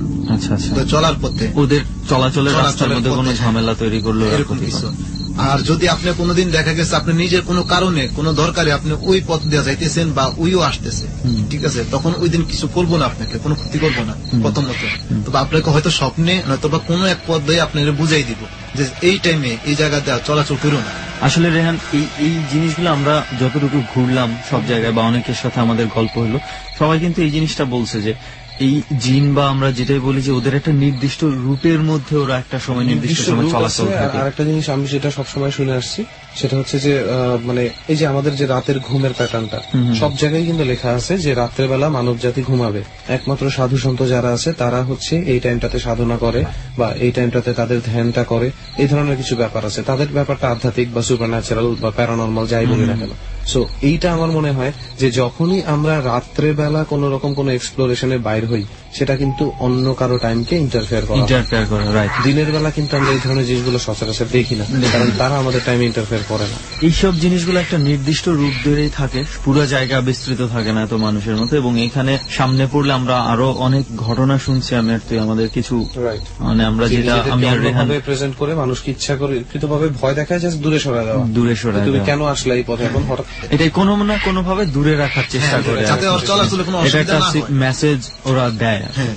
আচ্ছা, মানে আপনি বলতেছিলেন জাফর ভাই যে আপনার সঙ্গে একটা পরি আছে যে আপনারা বিভিন্ন ভাবে সেভ করে, আপনি কথা বলতে পান। তো বর্তমানে কি অবস্থা? বর্তমানে আমি স্বাভাবিকভাবে অবশ্য আছি, যেরকম আমার কোন রকমের অসুবিধা জিনিসটা ওই করে না বা আমিও ওইরকম, কিন্তু এখনো আপনার কথা বলে। তবে ওই যখন আমার সাথে দেখা করবে কিংবা কথা বলবে তখন আমাকে একটা সিগন্যাল দিব, যেমন 1 ঘন্টা আমার মাথা ব্যথা একটা সমস্যা দেয় যে আমার একটা মাথাটা পিন পিন করে ধরে যায়। সে আপনার কাছে চায়টা কি? শুধু চাই এটাই যে আমাকে জিনিস একটা কিছু দিবে যেটা দিয়ে আমার লাইফ চেঞ্জ হবে। আর একটা হলো ও আমাকে দেয়া কবিরাজির মতো যে জিনিসটা বলে, সাধু যে জিনিসটা বলে ওইটা আমাকে দেয়া করা, ফকিরি করা বা কবিরাজি করা, হ্যাঁ এরকম। এটা তুমি পাও না, যার কারণে আমি তোমাকে দিব। আপনার কর্মটা কি যেটার কারণে আপনি ফলটা পাচ্ছেন? মানে কেন আপনারে বেছে নিয়েছে? যে সময় থেকে ওই আমার সাথে অ্যাড হয়েছে, হওয়ার একটাই কারণ মূল, যে আমি তখন 5 ওয়াক্ত নামাজ পড়তাম। আলটিমেটলি আমার মনে ইনডাইরেক্ট ভাবে উনার মাধ্যমে হচ্ছে মানুষজনকে হেল্প করার, সার্ভ করার একটা টেন্ডেন্সি, মানে সরাসরি তো করতে পারছে না, যেমন সেজন্য উনাকে দিয়ে একটা জিনিস আমরা, ওরা যদি কাউকে কিছু করতেছে, যেমন আপনি একটা সমস্যা আছেন, আপনার সমস্যাটা সমাধান করতে গেলে ওই অবশ্যই ওপেন হতে হবে, সে ওপেনটা কিন্তু সে পারে না, পরে করে না, তখন আমার উপর ভর করবো, আমার কন্ট্যাক্ট করবো, এরকম জিনিসটার লেগে আমাকেই বাইসা নিছে। তো লাস্টলি যেটা দেখা যাচ্ছে যে আপনার মোটামুটি আর তেমন কোনো প্রবলেম হচ্ছে না, কিন্তু এই পরির সঙ্গে আপনার একটা, যেটা আপনার ভাষার মতো একটা যোগাযোগ আছে একরকম। আসলে রেহান, মানে কি বলবো, এখানে যেটা আমি দেখতে পাচ্ছি, আমার সবচেয়ে বেশি অদ্ভুত লাগছে যে ঘটনাটা, যে কেরানীগঞ্জের যে বাসার কথাটা বলছে, মানে জাফর ভাইয়ের কথাগুলো কি মনে হলো আপনাদের কাছে? হ্যাঁ, জাফর ভাই যে বললো যে কেরানীগঞ্জে যে একটা রুমে 7 তলায় যে ঘটনাটা ঘটছে, এটা অবশ্য একটা ভয়ানক ব্যাপার, যেরকমটা উনি ফেস করছে। হ্যাঁ, তারপরে অন্য কিছু বিষয় আছে যেগুলো আদৌ ওনার সাথে কিভাবে হয়েছে বা একটু ব্যতিক্রম লাগছে আর কি, তবে হ্যাঁ খুবই ভয়ানক ব্যাপার। আর সৈকত ভাই? জি ভাইয়া, ঘটনাটা যে বাসার কথাটা যে বলছে, ওই ঘটনাটা আসলে অদ্ভুত একটা ব্যাপার। আর আমাদের সবচেয়ে বেশি যেই ঘটনাটা করছে, যে কঙ্কালের যে ব্যাপারটা বলছে, তো ওই কঙ্কালের ব্যাপারটা আমার কাছে বেশি একটা মানে অদ্ভুত মনে হইতেছে। ভাই, আপনারও তো কিছু এই ধরনের ঘটনা মনে হয় আপনার জীবনে ঘটছে? জি ভাইয়া, তাই না? তো আপনি কঙ্কালের ব্যাপারটা যদি আপনার কাছে অদ্ভুত লেগে থাকে, সেই ক্ষেত্রে আমি জানতে চাই যে আপনার ক্ষেত্রে কোন জিনিসটা অদ্ভুত ঘটছে, যেটা আমাদের কাছে অদ্ভুত লাগতে পারে বা আপনার কাছে আরো অদ্ভুত? জি, আমার সাথে একটা ঘটনা ঘটছে এরকম। তার আগে একটু আপনার পরিচয়টা জানি, আপনি মানে কি করেন, কোথা থেকে আসছেন? আমার সৈকত, মিরপুর 12 নম্বর থেকে আসছি, আর আমার দেশের বাড়ি হচ্ছে বরিশালে মুলাদি থানায়। তো আমার সাথে যে ঘটনাটা ঘটছে ভাইয়া, ঘটনাটা ঘটছে গত বছর আগস্ট কি সেপ্টেম্বরের দিকে, বর্ষাকাল ছিল তখন। তো আমাদের গ্রামে মানে মাছ ধরতো রাতের বেলায়, মানে অনেক লোকজনই মাছ ধরতো, আমিও মাছ ধরতাম। আমার মাছ ধরার প্রতি একটু আগ্রহ আছে। আসলে বিশেষ করে গ্রামে যারা থাকে, মাছ ধরার প্রতি একটা অন্যরকম টান থাকে, অনেকের কাছে নেশার মতো হয়ে যায়। রাতের বেলা মাছ ধরে অনেকেই, তো আমিও চিন্তা করছি যে আজকে আমি মাছ ধরবো। মানে পানি দেখছি অনেক উঠছে, মানে রাস্তা থেকে, মানে খাল যেটা আছে, খাল পানিতে ভরে গেছে। আমি দিনের বেলায় দেখছি, তো বিকাল বেলা আমি চিন্তা করছি যে আজকে অনেক পানি হয়েছে, তো আমি আজকে মাছ ধরবো। তো এই জন্য আমার একটা ছোট চাস্তো হয়ে আছে, তো ওরে আমি একা তো কখনো যাই না, মাছ রাখার জন্য একটা লোকের দরকার আছে, নাম সোহান। তো ওরে আমি বিকাল বেলা কি সন্ধ্যার আগে আগে আমি ওর বলছি, ওই আজকে রাতের বেলায় আমরা মাছ ধরবো, তুই থাকিস। ও বলছে আচ্ছা ভাইয়া ঠিক আছে থাকবো। লাইট চার্জ দিছি। আচ্ছা সিয়াম ভাই, এক মিনিট একটু বলেন তো, এখানে কি শিয়াল টিয়াল এই টেকের আশেপাশে কি আছে? শিয়ালের ডাক শুনতে পাইতেছি। হ্যাঁ, শিয়াল তো আছে প্রচুর, শুনতে পাচ্ছেন না? প্রচুর শিয়াল এখানে রাতে থাকে, তো মানুষ তো আসে না, বুঝছেন না? আচ্ছা, শিয়াল টিয়াল এগুলা থাকে আর কি এখানে। আচ্ছা, এই জন্য শিয়ালের এরকম। তারপর আমি ওরে বলছি, তো আমি রাতের বেলায় লাইট চার্জ দিছি। তো আমি নর্মালি 8টার দিকে খাওয়া দাওয়া করে নিচ্ছি আগে ভাগে। মানে মাছ ধরার জন্য ইউজ করতাম যে একটা কোষ, যেটাকে বলে যে বাঁশের মাথায় যে লোহার প্লেটের মতো থাকে, ওইটা দিয়া মানে শিকার করতে হয় মাছটারে। খাওয়া দাওয়া করে আম্মুকে বলছি যে আম্মু তাইলে আমি মাছ ধরতে যাইতেছি, দরজাটা লাগা দাও। বলছে আচ্ছা ঠিক আছে। তো আমি বাসা দিয়ে বের হয়েছি যে সোহানের বাসায় যাব। সোহানের বাসায় যায়, সোহানরে নিয়ে তারপরে আমরা একসাথে যাবো। কয়টার দিকে বেরোবেন? 8টার দিকে, 8টা কি 8:15 হবে। তো আমি খাওয়া দাওয়া করে যে দরজা খুলছি, ওই সোহান আমার দরজার সামনে দাঁড়ানো আছে। তা আমি ওরা বলছি যে সোহান চলে আইসস? বলতেছে যে হ্যাঁ ভাই আমি তো চলে আইসি, তাহলে চল মাছ ধরি। হ্যাঁ ঠিক আছে। ওর কাছে ব্যাগ ছিল একটা, আর আমি টর্চটা আর যে কোষ মাছ ধরার জন্য যেটা ইউজ করি ওইটা নিয়ে আমি মাছ ধরতেছি। তো মেইন রাস্তায় আমরা মাছ ধরতেছি। তো ওই দিন মোটামুটি ভালো মাছ পাইছি। তো আমি আবার মাছ ধরতে ধরতে মেইন রোড দিয়ে আমরা একটু মোটামুটি ভিতরে গেছি। তো মেইন রোড থেকে একটা ব্রিজ আছে, ব্রিজটা ক্রস করলে মানে চিকন একটা খালের মতো, যেটা নালা করছে, মানে খাল থেকে পানিগুলো বিলে চলে যায়, এরকম একটা চিকন খালের মতো আছে। তো ব্রিজটা ক্রস করে ওই পাশে কেউ মাছ ধরতে যায় না কখনো। তা আমি আমারও মানে মনে টেন্ডেন্সি যে আমি ওই জায়গায় যাবো না মাছ ধরতে। মেন রোডে যে যা মাছ পাই এটাই এনাফ। ও দেখি যে মাছ ধরা ওই ব্রিজের উপর দাঁড়াইছে। ও বলতে আছে যে ভাইয়া চলেন আমরা এই চিকন খালে মাছ ধরি। বললাম যে না, চিকন খালে কেউ মাছ ধরে না, আমাদেরও মাছ ধরার দরকার নেই চিকন খালে। তো বলছে যে না ভাই, আমি দিনের বেলা এদিকে আসছিলাম তো অনেক মাছ দেখছি। আমি বললাম যে অনেক মাছ দেখলো যাওয়া যাবে না, জায়গাটা ভালো না। আপনি সোহানকে বলতেছেন? হ্যাঁ, সোহানকে আমি বলতেছি যে যাওয়ার দরকার নেই, জায়গা ভালো না। কয় ভাই এক সমস্যা হবে না, আমরা দুইজন আছি না, এই কথা বলতেছে আমার সোহান। তো ও ছোট মানুষ, ও আমার যেহেতু বলতেছে, আমি চিন্তা করতেছি যে ও ছোট মানুষ, ও যেহেতু যাইতে সাহস পাইতেছে, আমি বড় হয়ে যদি না চাই তাহলে ও ভাববে যে বড় মানুষ ভয় পাইতেছে।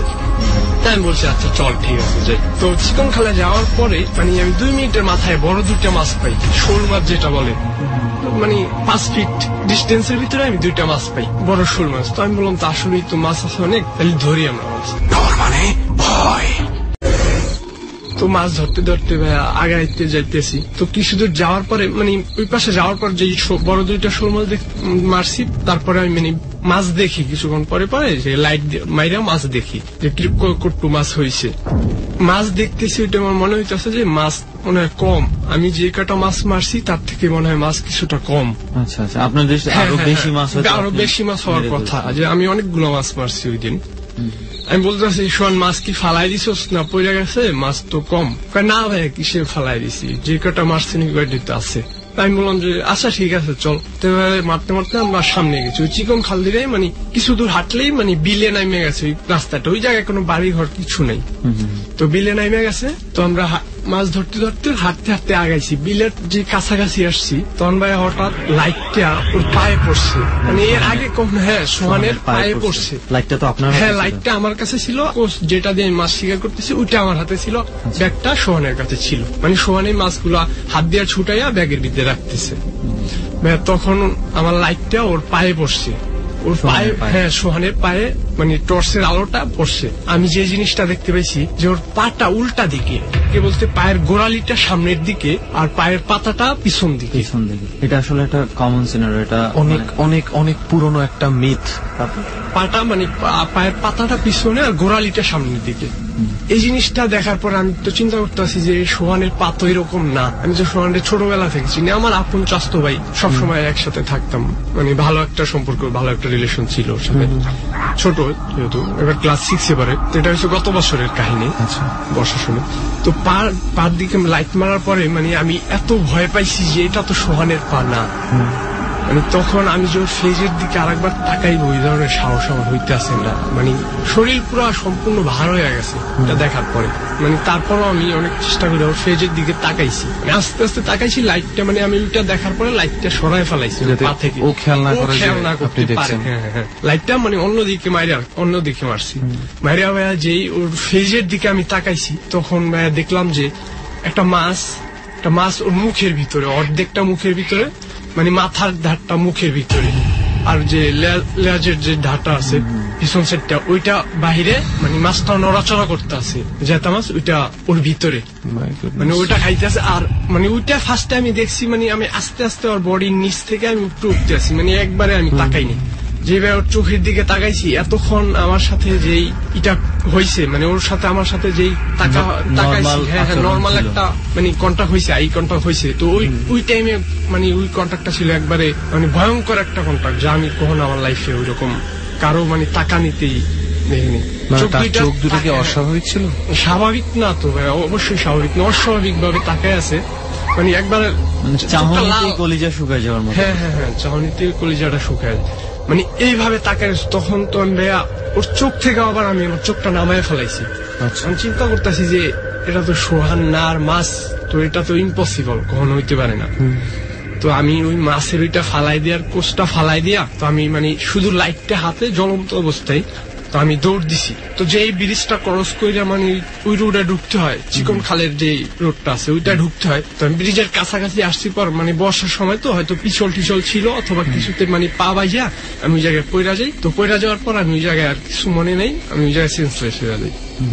তো সেন্সলেস হয়ে যাওয়ার পরে তো লাইটটা যে জ্বলনি ছিল ওইটা জ্বলনি ছিল, মানে যারা মেন রাস্তা দিয়ে মাছ ধরতেছে তারা চিন্তা করতেছে যে ওই জায়গায় একটা লাইট জ্বলন্ত অবস্থায় কারো হাতে না পড়ে রয়েছে, তো কি। তারপর একজন দেখছে ফার্স্টে, তো সে যাওয়ার সাহস পায় না, যে ওই রাস্তাটা ভালো না। তার একজনকে মানে তো আরো একজন আসছে, তারে বলতেছে যে ওই যে একটা লাইট পড়ে রয়েছে, আমরা একটু যাই দেখি যে কি হয়েছে ওই জায়গায়। তো আমাদের পাশের বাড়ির একটা কাকা আছে, ওই লোকটা মানে গেছে, মানে ওই জায়গায় লাইটটার কাছে গেছে, তো যাই দেখতে আছে যে আমি এরকম পড়ে রয়েছি মাটিতে। তো তারা ধৈরা ঠৈরা মানে বাসায় নিয়ে গেছে, মানে অনেক মাথায় পানি ঠানি দেওয়া হয়েছে, গ্রামে যেভাবে ট্রিটমেন্ট করে ফ্যামিলি ভাবে ট্রিটমেন্ট করতেছে। তো আমাদের বাড়ির সামনে একটা হাফিজি মাদ্রাসা আছে, তো হাফিজি মাদ্রাসার হুজুরকে ডাকছে যে এরকম এরকম শরীর প্রবলেম হয়েছে, তো আইসা একটু দেখেন। তো হুজুরে আসছে, হুজুরে আইসা আমার মানে ফুফু দিয়া দিছে, তারপরে মানে আমার জ্ঞান ফিরছে। তখন মানে আমার জিগাইতেছে, আম্মু জিগাইতেছে কিরে কি হয়েছে তোর, তুই পয়রা রয়েছিস কেন ওই জায়গায়, তোর মানে আমার শরীরও ময়লা, অনেক প্রচুর ময়লা, তো পয়রা রয়েছিস কেন? তা আমি বলতেছি যে সোহান কই, কেন সোহান রে দিয়ে কই? আমি কি না, একটু ওর সাথে দেখা করা দরকার, ও তো বাসায় এখন তো ঘুমায় বসে সম্ভবত। তো রাতের বেলা আমি আম্মুরে বলছি জিনিসটা যে হয়েছে, ঘুম তো হয় নাই রাতের বেলা, মোটামুটি যা হয়েছে। তো সকালবেলা আমি সোহানদের বাসায় গেছি, যে আমার চাচির কাছে জিজ্ঞেছিলাম যে চাচি সোহান কই, তো বলতেছে যে সোহান তো বাসায় নাই, তো রাতের বেলা নাকি তোদের মাছ ধরার কথা ছিল, তো সোহান তো বলছে আমার যে সৈকত ভাইয়ের সাথে মাছ ধরতে যাবো, তো খাওয়া দাওয়া করে তো তোর জন্য ওয়েট করতেছিল যে তুই এসে নাকি ওরে নিয়ে যাবি। তো ও তো ওয়েট করে তারপর কিছুক্ষণ পরে ঘুমায় গেছে, ও তো এখন বাসায় নেই, ও বাজারে গেছে। মানে সকালের কাহিনী এটা। আচ্ছা, তো বাজারে গেছে এই। তারপর আমি তো বলছি না না, সোহান তো আমার সাথে রাতের বেলা গেছে, আর এরকম ওরে নিয়ে মাছ ধরছি, আর আমার সাথে এই ঘটনাটা ঘটছে। আচ্ছা, মানে নেক্সট টাইম আর এই বিষয়ে মানে কোনো আমি ঘটনা এরকম কিছু আমি ফেস করিনি।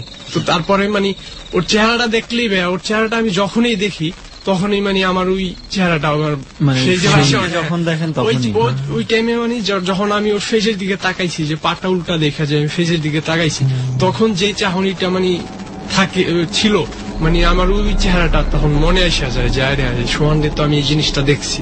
আসলে কি বলবো, এই যে মাছের সাথে যে একটা সম্পর্ক, এই জিনিসটা সবসময় মানে প্রায় কিন্তু রয়ে যায়। এই যে আমরা ওই যে মানিকগঞ্জের সবুজ ভাই আমাদের সঙ্গে যে গেছিল, তো উনার একটা ঘটনা ওই মাছ নিয়েই কিন্তু ঘটছে।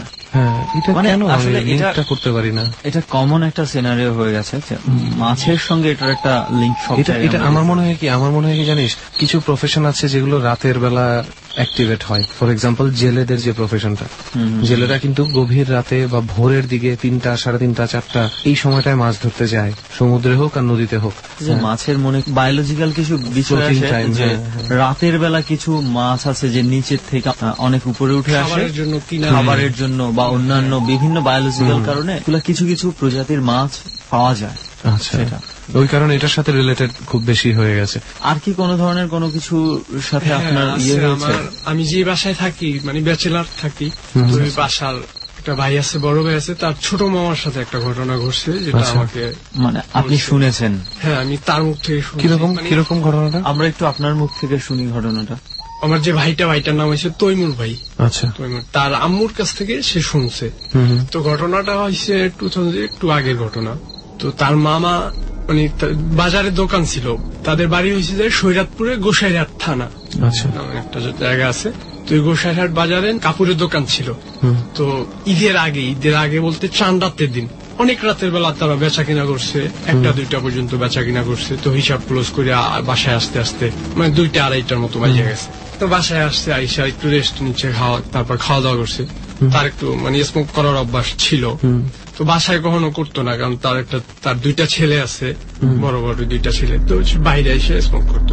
তার বাসাটা ছিল মেইন রোড থেকে 20 ফিট কি 25 ফিট ভিতরে, মেইন রোড থেকে ভিতরে। তো খাওয়া দাওয়া করে মানে বাইরে আসছে সিগারেট খাওয়াবি চিন্তা করে। আচ্ছা, একটু আবার বলেন। আচ্ছা দাঁড়ান, একটু শব্দটা কমুক। মানে এই সিয়াম ভাই, এটা কি শিয়াল না কুকুর? এগুলা শিয়াল, এগুলো তো মানুষ আসে না, কবরস্থান, তারপরে দেখেন না শিয়াল। আগেও কিছুক্ষণ আগেও শুনতে পাইছি, এখন এটা মনে একটু কাছে চলে আসছে না? কাছে চলে আসছে, আমার কাছে সেটা ভালো লাগছে না, পরিবেশটা চেঞ্জ হয়ে যাচ্ছে না ভাইয়া। আমার মনে হয় এখান থেকে উঠা উচিত, কারণ রাত্র তো অনেক গভীর হয়ে গেছে। না, উঠবো আমরা, মানে একটু মানে উনি একটা মানে গল্পটা শুরু করছে, গল্পটা শুনে উঠি, এটা শেষ করে উঠি তাহলে। আচ্ছা বলেন তো, তো ওই ভাইয়ার যে মামাটা রাতের বেলা খাওয়া দাওয়া করছে, ওই তো খাওয়া দাওয়া করতে করতে 2:30টার মতো বাজে গেছে। তো তারপর বাসা থেকে বের হয়েছে সিগারেট খাওয়ার জন্য। তো বাসা থেকে বের হয়ে সে রাস্তায় আসছে, সিগারেট খাওয়ার আগেই সে মানে রাস্তার পাশেই প্রসাব করার জন্য রাস্তার পাশেই বসছে।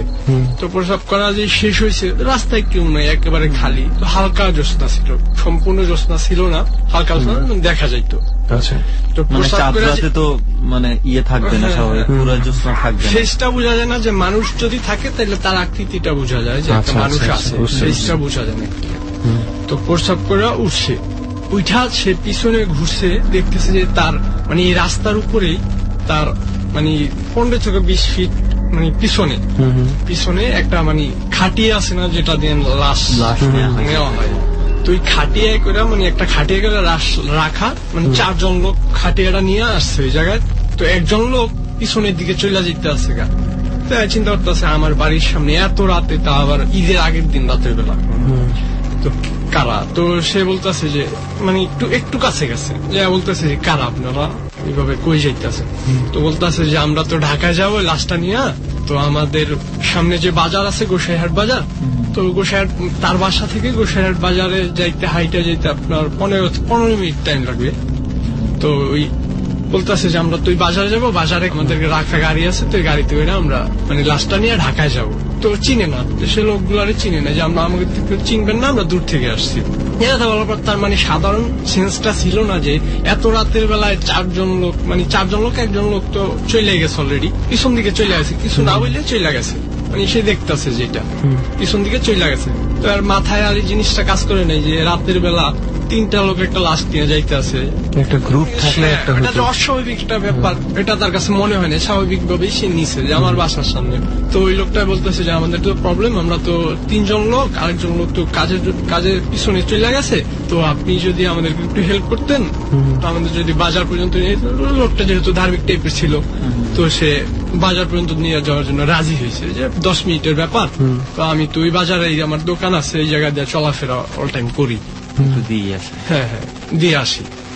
তো তার লাশটা কাঁধে নিছে, লাশটার বর্ণনা দিয়ে একটা লাশটা কিন্তু বড় ছিল না, 4 ফিটের মতো লাশটা ছিল, মানে ওটা দেখা মনে হইতেছে বাচ্চার লাশ, ঠিক আছে।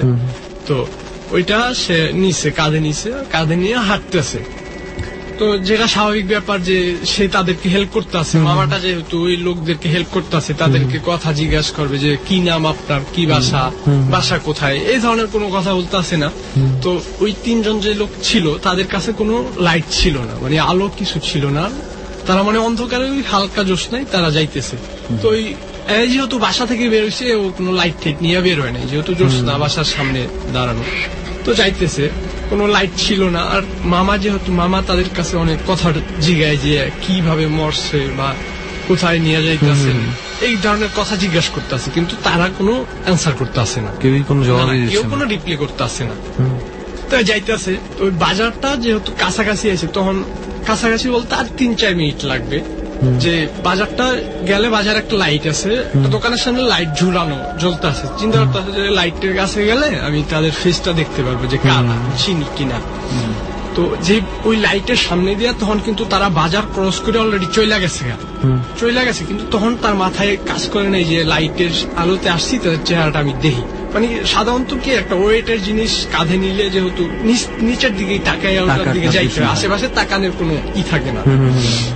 তো সে বাজার থেকে মানে কিছুক্ষণ পরে তার সেন্স হলো যে আমি বাজার তো খরচ করে চলে আসছি, মানে ওইটা চিন্তা করতেছে। তখন মানে একটু ভয় পাইছে যে কিরে বাজারে তাদের গাড়ি আছে নাকি, শুনলাম গাড়িতে করে ঢাকায় নিয়ে যাবে লাশটা, তো আমরা তো বাজার খরচ করে চলে আসছি। তারপর সে লাশটার দিকে একটু তাকানোর চেষ্টা করতেছে, যে ঘেরিটা মানে সামনের 2 জনের একজন ছিল না, মানে সামনে 2 জন ছিল লোক, মানে তাদের 2 জন ছিল, মামা ছিল পিছনে, আর তার পাশে ছিল আরেকজন লোক তাদেরই। আচ্ছা, তাহলে তো লাশ দেখার চেষ্টা করতেছে, মানে সে তো তাকাইলে দেখতে পারে। হ্যাঁ, তাকাইলে মানে তখন তাকায় নাই, মানে তার ভিতরে ওই রকম কোনো মানে কাজ করে নাই যে আমি লাশটা আবার দেখি। সে তো প্রথমেই দেখছি লাশটা যে, আর স্বাভাবিকভাবে লাশটা মানে খাটিয়ে করে নেওয়ার পরে যে কাফনের কাপড় দিয়ে পেঁচানো থাকে তার উপরে কিন্তু একটা চাদর দিয়া থাকে, কিন্তু ওইটা কোনো চাদর ঠাদর কিচ্ছু ছিল না, মানে শুধু মানে কাফনের কাপড় পেঁচানো জাস্ট খাটিয়ার উপরে রাখা দিছে।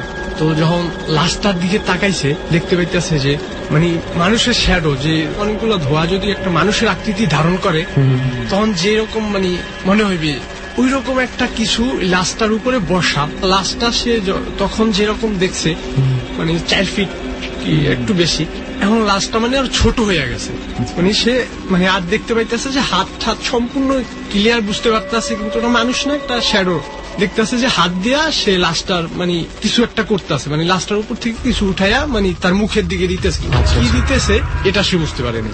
মানে সে আরো ভালোভাবে যেহেতু যখন খেয়াল করছে তখন দেখতেছে যে মানে কাফনের কাপড় সরাইয়া দিছে আর লাশের অর্ধেকটা নাই, মানে মাথা থেকে মানে মাজা পর্যন্ত কি পেট পর্যন্ত এরকম নাই।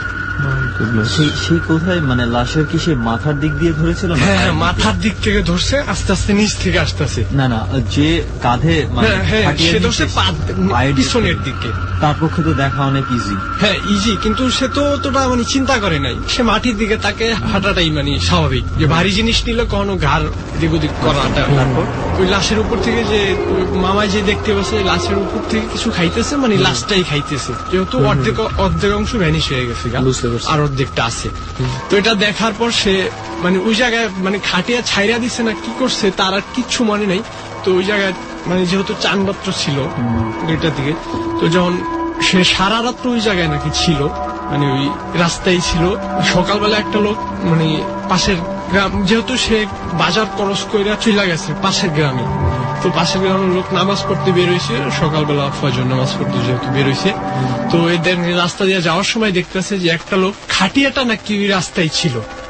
খাটিয়াটা রাস্তায় ছিল আর সে নাকি মাটিতে বসে খাটিয়া মানে ঢালন দিয়া বসে রয়েছে, মানে হেলান দিয়া বসে রয়েছে, খাটিয়ার সাথে হেলান দিয়া। মানে এটা কোন জায়গায় প্রথমে যে জায়গায় পাওয়া গেছে খাটিয়াটা সেখানে নাকি? না, এটা হয়েছে যে জায়গায় যায় মানে ওই লাশটা দেখছে যে খাওয়া অর্ধেক শেষ, ওই জায়গায় যে অজ্ঞান হয়ে পড়ে গেছিল, তো ওই জায়গায় মানে তার পাওয়া গেছে খাটিয়াটা আছে। তো তার পাশে সে হেলান দিয়া বসে রয়েছে, কি শোয়া অবস্থায়, কিন্তু তার সেন্স নাই। তো ওই যে নামাজ পড়তে পারিছে সেও মানে দেখতেছে যে একটা খাটিয়া, তার পাশে লোক। সকালবেলা তো খাটিয়া থাকাটা খাটিয়ার সাথে একা একটা লোক, হ্যাঁ খাটিয়াটা একা একটা লোক মানে হেলান দিয়ে শুয়ে রয়েছে, এটা তো পসিবল না। আর রাস্তার পাশে এমন জায়গায় খাটিয়াই বা থাকবে? হ্যাঁ থাকবে কেন? তারও লোকজন যারা নামাজ পড়তে যাইতেছে আরো 2 জনকে নিয়ে যে চলেন দেখি ওই জায়গায় এরকম একটা লোক দেখতেছি যে পড়ে রয়েছে, তার পাশে একটা খাটিয়া আছে। তো আর তারা আরো 2-3 জন নিয়ে আসছে, আইসা দেখতেছে যে মানে লোকটার তো পরিচিত, যেহেতু বাজারে দোকান আছে, তারা বাজারে যাওয়া আসা করে। তো যে এই লোকটার নাম হয়েছে, মামার নাম হয়েছে মোতালেব মামা। আচ্ছা, মোতালেব মামা ওই জায়গায় পড়ে রয়েছে। তারা দেখা তো যে কি অবস্থা, তারা তো দেখতেছে সেন্সলেস। তারপর তারা বাসায় নিয়ে গেছে। তার যেহেতু ঈদের দিন, সে সারা ঈদের দিন সম্পূর্ণটাই সে সেন্সলেস অবস্থায় ছিল। তার সেন্স ফিরছে ঈদের দিন রাতের বেলা 8টা-9টার দিকে তার সেন্স ফিরছে। মানে তারপরে তার জ্বর হয়েছে অনেক মানে বলতো অনেক জ্বর ছিল, আর স্বাস্থ্য ছিল অনেক, লোকটার নাকি স্বাস্থ্য ছিল অনেক, শুকায় গেছে গা। তার ওই যেই দিন মানে এই কাহিনীটা হয়েছে তার পরের বছর ওই দিনেই রাতের বেলা সেই লোকটা মারা গেছে, ওই মামাটা যে। আর এই একটা বছর টোটালি সে অসুস্থ ছিল, আর মানে নর্মালি বিহেভ সে করতো না, কারোর সাথে কোনো নর্মালি বিহেভ করতো না। আগে যেরকম বিহেভটা করতো অন্যান্য মানুষদের সাথে, তার ফ্যামিলির সাথে, হ্যাঁ তার বাচ্চাদের সাথে যে বিহেভটা করতো, এরকম বিহেভ করতো না, সে অ্যাবনর্মালি। এবং এর সে পরবর্তী আবার চাঁদ রাতে মারা গেছে। পরবর্তীতে চাঁদ রাতের দিন সে আবার ওই রাতের বেলায় সে মারা গেছে। চিন্তা করছোস বিষয়টা? Is it just coincidence? Coincidence কি বলে মনে হইতেছে? মনে তো হয় না। তারপর কি হলো? আসলে আমি মানে খুব শকড হইলাম। কেন মানে এমন যদি হতো যে ওই খাটিয়াটাতে কোনো লাশ ছিল না, বা হঠাৎ করে সে তাকায় দেখছে কোনো লাশ নাই, হ্যাঁ, কিন্তু সে তো লাশ দেখছে অর্ধেক, কোন একটা কিছুকে খাইতেও দেখছে লাশ।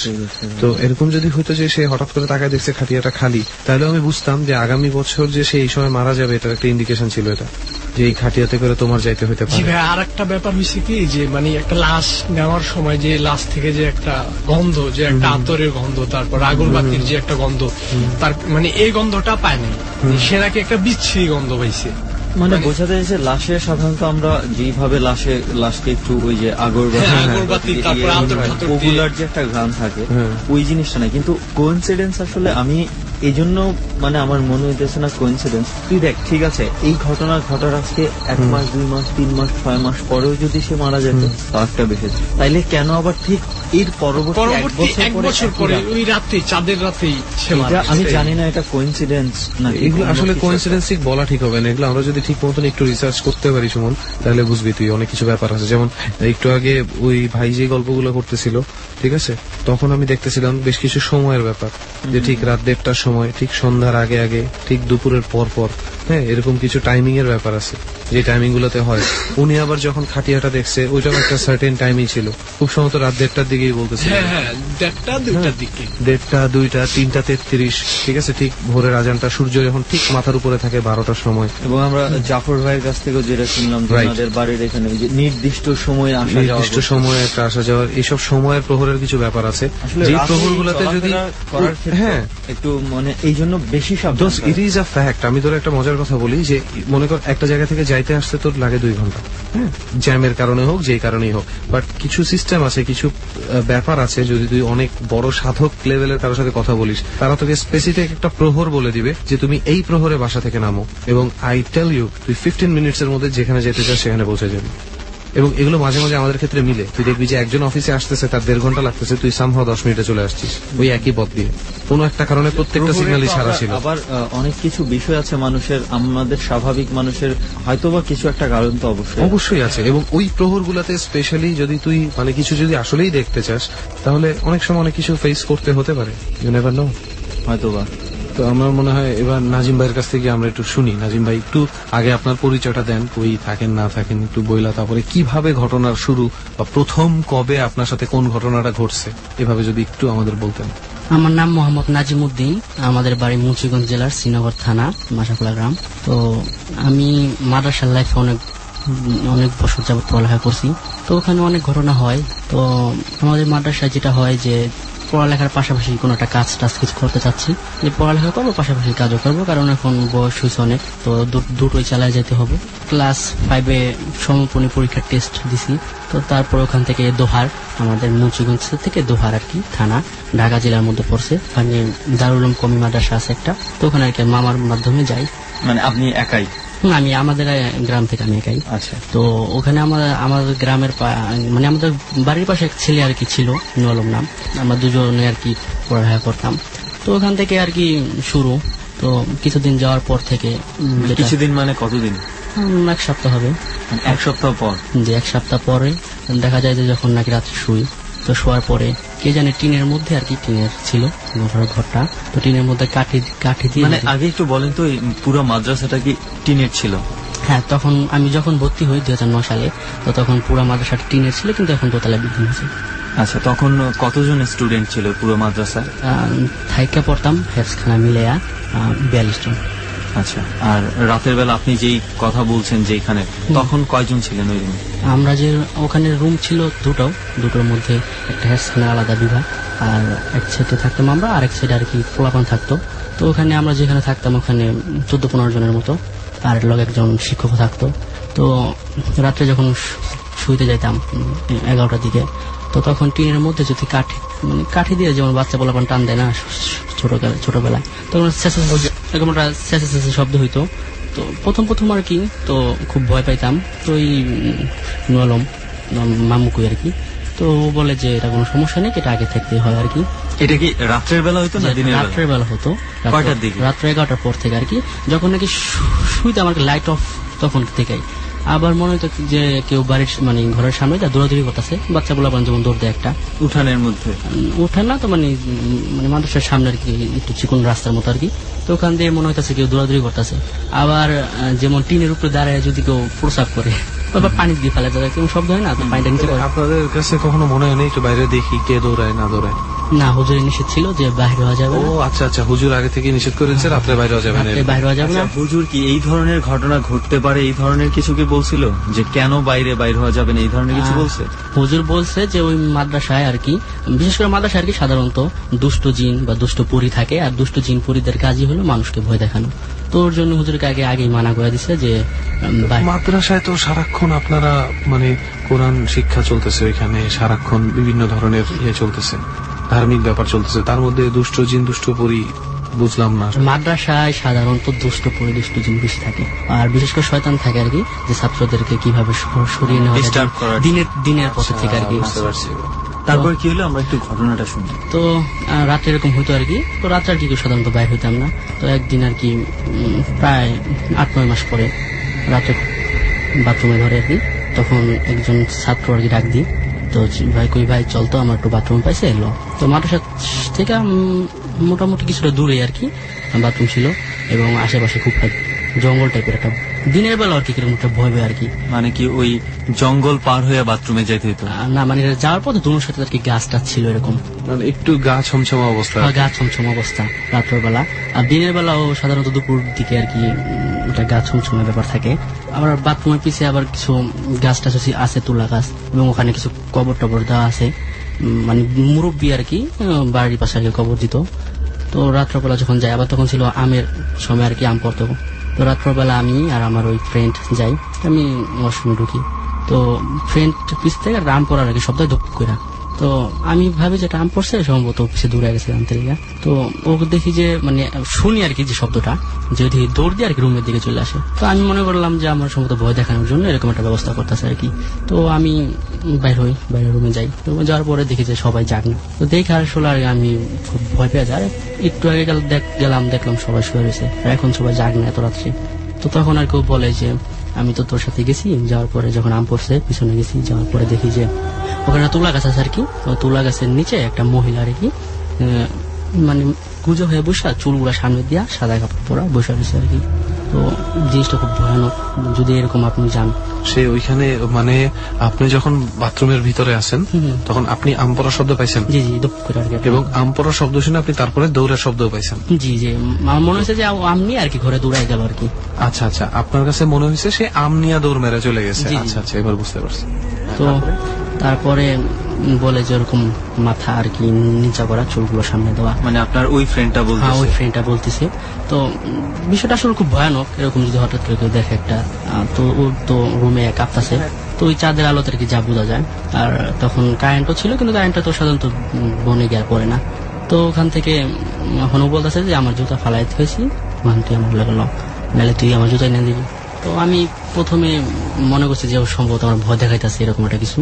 তো পরে আমি বললাম তাহলে আমার সাথে কেউ চল, না আমি কেউ যাইবো না, ভয় পেতেছে সবাই। আর এমনি এর আগে অনেক ঘটনা হয়েছে এখানে, তো এখন আমরা একলাই যাইতে হইব। তো যাচ্ছি, আর আশেপাশ পুরো নীরব। তো যাওয়ার পথে জিজি বকার ডাক শোনা যেতেছে। তো যখন নাকি আমি মাদ্রাসার মানে বাথরুমের পিছিয়ে যাবো, তো তখনই কেমন একটা হালকা পাতলা বাতাস বইতেছে।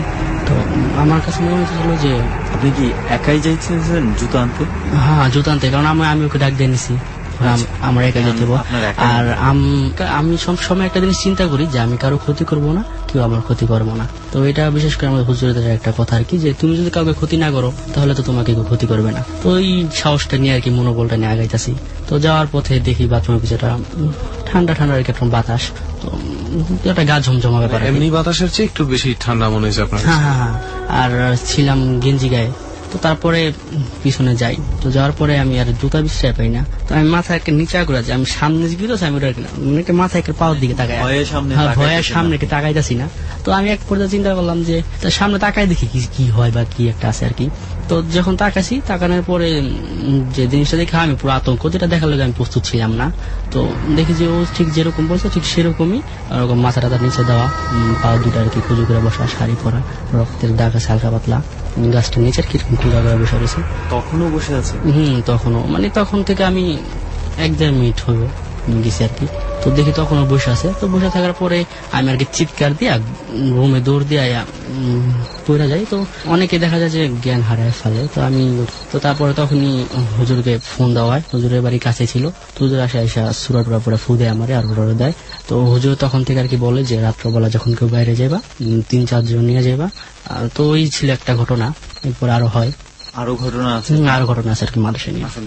কাহিনী হয়েছে কি, এই যে মানে কিছু কিছু ব্যাপার, হ্যাঁ, এই যে রক্তের দাগ, রক্তের দাগ আপনি মানে কেমনে শিওর হইলেন যে এটা রক্তের দাগ? এটা আপনার কাছে কখন মনে হয়েছে?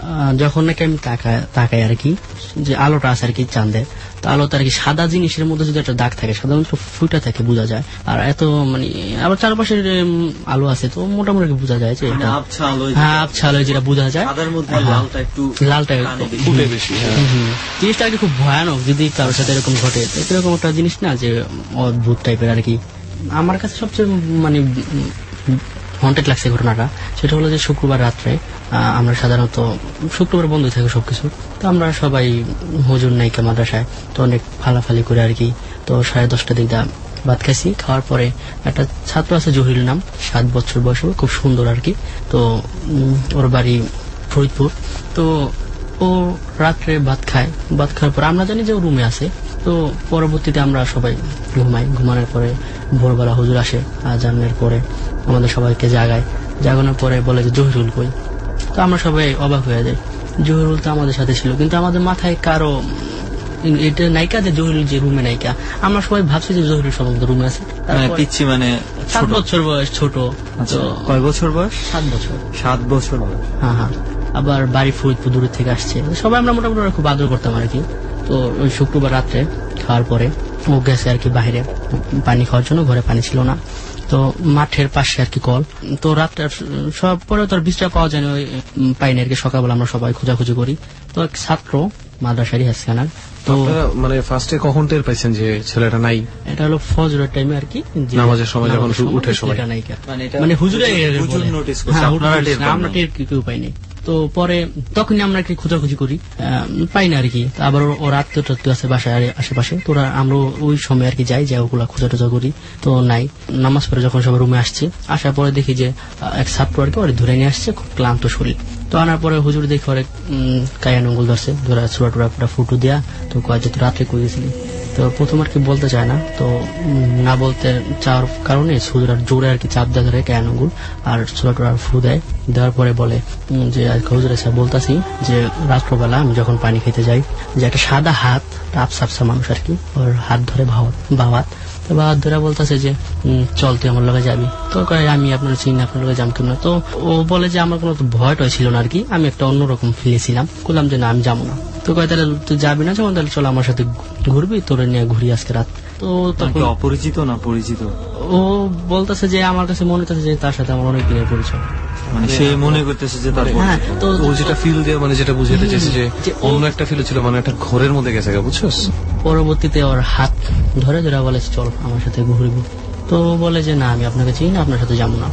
তো তারপর ও জোরাজোরি করার পরে ও যায়। তো যাওয়ার পরে ওর হাত তো ধরাই। তো ওখান থেকে আশেপাশে যে কবরস্থান আছে আর কি, তো ওই কবরস্থানে প্রথমে নেওয়ার পর ওখানে কতক্ষণ ঘুরে থাকে। তো তারপরে ওকে নিয়ে আর আশেপাশে যে বাগান টাগান গুলো আছে, যেগুলো নাকি খুব হন্টেড, সাধারণত সেখানে কেউ চলাচল করে না বা রাত্রেবেলা যায় না, ওই সব জায়গাগুলো ঘুরে। তো ঘুরার পরে যখন ফজরের আজান দেয়, তখন ওই যে এর আগে বললাম যে গাছটা আর কি, যেখানে আমি একটা মেয়ে দেখছি, তো ঠিক ওইখানে একদম একেবারে ছেড়ে দেয়। তো ছেড়ে দেওয়ার পরে ওখানে সারা রাত জাগ না। তো মানে ওই যে আপনি যে আপনার বন্ধু যে পড়ার শব্দ শুনে যে গিয়ে আমি মেয়েটাকে দেখছি ঠিক ওইখানে আর কি। তো ওই গাছের ওখানে পাওয়া আর কি ওকে। তো পরবর্তীতে আচ্ছা, আপনাদের কি কখনো এরকম মানে নিষেধ টিষেধ ছিল না যে এখানে যাবেন না বা এই গাছেরটার ওইখানে যাবেন না? মানে ওই গাছটার কি আগে থেকে কোনো কাহিনী আছে? কারণ আপনিও ওইখানে দেখছেন, আপনার ফ্রেন্ডও ওইখানেই দেখছে, ঠিক আছে, আবার ওই ছেলেটাকেও পাওয়া গেছে ওই জায়গায়, একটা কানেকশন আছে। কিন্তু এখানে মূলত যে গাছটা আর কি, আমরা যেটুকু জানি যে তুলা গাছে অনেক তো পরবর্তীতে হুজুর আর গার্জিয়ানকে ফোন করে। তো গার্জিয়ান ফরিদপুর আসতে একটু দেরি হয়, তো আস্তে আস্তে 11টা বাজে। বাজার পরে যখন ওকে বলে যে ওখানে ওর এখানে রাখা যাবে না, আপনি নিয়ে যান, ওটাই ভালো হবে, আপনি আশেপাশে বাড়ির মাদ্রাসাটা ধরে ভর্তি করে দিন। কারণ এখানে থাকলেও দেখা যাচ্ছে আজকে আমরা সুরাট আবার কিছু দিলাম, তো দেওয়ার পরে দেখা গেল আজকে ভালো আছে, তাহলে আর 2-3 বছর পরে আবার কিছুটা হইতে পারে, কারণ এর আগে অনেক কিছু হয়েছে। তো পরবর্তীতে ওর মা আর কি নিয়ে যায়। তো যাওয়ার সময় যে অদ্ভুত একটা ঘটনা ঘটে, যেটা হুজুরকে মানে হাফেজ হুজুর তো করে কি একটা কাইতম নেই আর কি, যে বাচ্চা পোলা পাইতে। হ্যাঁ, তো ওটা নিয়ে 5টা ছুরা পড়া 5টা গিট হতে ওর গলায় বেঁধে দেয়, আর বলে যে এটা ওর গলায় রাখবেন, তাতে ওর কোনো সমস্যা হইব না। আর পরবর্তীতে আপনাদের ওখানে যে কবিরাজ টবিরাজ আছে তারও দেখা গেছে তাবিজ টাবিজ নিয়ে। তো পরবর্তীতে আমরা হুজুরের কাছে অনেক জিজ্ঞেস করছি, হুজুর এটা দেওয়ার কারণ কি? তো তো হুজুরে বলে যে তোরা এটা বুঝবি না, ওরা যখন নিয়ে যাবো তো বোর্ডে করে দেখবি ওরা উদার করে লেগে গেছে, তোর এটা বুঝবি না, তোর কাছে কোয়া দরকার নেই। তো এই যে একটা ঘটনা আর কি। মানে আমি বুঝি না এই জায়গাটা, মানে ওরে যখন বোটে করে নিয়ে যাবো, উধাও করে নিয়ে যাবো, মানে বুঝি না এটা। মানে হুজুরে আমাদের কাছে বলতে চাচ্ছে না ক্লিয়ারলি। আচ্ছা আচ্ছা, উনি বানায় বানায় একটা কিছু বলে দিচ্ছে। হ্যাঁ, আমরা যেন আর কি যেই গাছটা বললাম এই গাছটার এবার আমরা আসি যে এই গাছের মধ্যে এর আগে আম পড়ার সময় আপনি বললেন যে আপনি একটা দেখছেন, আপনার বন্ধু দেখছে রেহান, এবং এই ঘটনাটা এই গাছে, মানে ওই যে জহিরুল নামের যে বাচ্চা ছেলেটার ঘটনা আমরা যখন শুনলাম, এই বাচ্চা ছেলেটাকেও শেষ পর্যন্ত ছাইরা গেলেও ওইখানেই ছাইরা যাওয়া হয়েছে। তাহলে আমরা কিন্তু আমরা একটা জিনিস কিন্তু ধরতে পারি যে নিতে আসছিল জহিরুলকে, সে ওই গাছের ওইখান থেকেই আসছে। আর এখানে একটা জিনিস যে আমরা যেটা দেখছি সেটা হচ্ছিল সাদা কাপড় পরা, আর ওরা যে হাতটা ধরছিল সেটাও কিন্তু একটা সাদা কাপড়ের মতো এবং গাছের গোড়ায় ছেড়ে দেয়।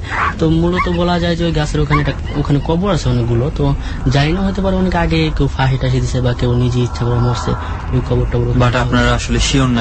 শিওর না, কারণ আমি তো ওখানে তখন নতুন, আমার 1.5 বছরের মাথায় আর কি ঘটনাটা ঘটে, আর তার আগেও তো হুজুর চেঞ্জ হয়ে এসে তো হতে পারে যারা আগে কেউ ইচ্ছা করে মরছে তাদেরকে আর কি মাটি টাকি দেওয়া হয়েছে, মানে ওই জায়গায় অনেকগুলো কবর আছে আর কি। আচ্ছা আচ্ছা, এরপর ঘটনা আর একটা বলছিলেন। তো ওই ওখানকারই আবার কাছে একটা কবরস্থান, সেটা হলো পারিবারিক কবরস্থান। আর ওখানে যে একটা বিশেষ করে ঘটনা ঘটে যে রাত্রবেলা আর কি আমের দিনে মাদ্রাসার ছাত্ররা আমটাম কুড়ায় টুড়ায় খায় আর কি, মানে আসলে ওই বয়সে সবাই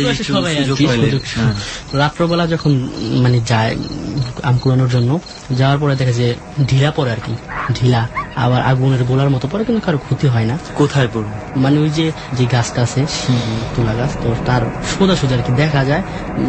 আপনি হাইটা গেলে 30 সেকেন্ড লাগতে পারে, তাহলে বুঝুন কত কাছাকাছি আর কি কবরস্থানটা। ওখানে পারিবারিক কবরস্থান, কবর আছে, তো ওইখানে আর কি অনেকগুলো গাছ আছে, একটা পুকুরও আছে।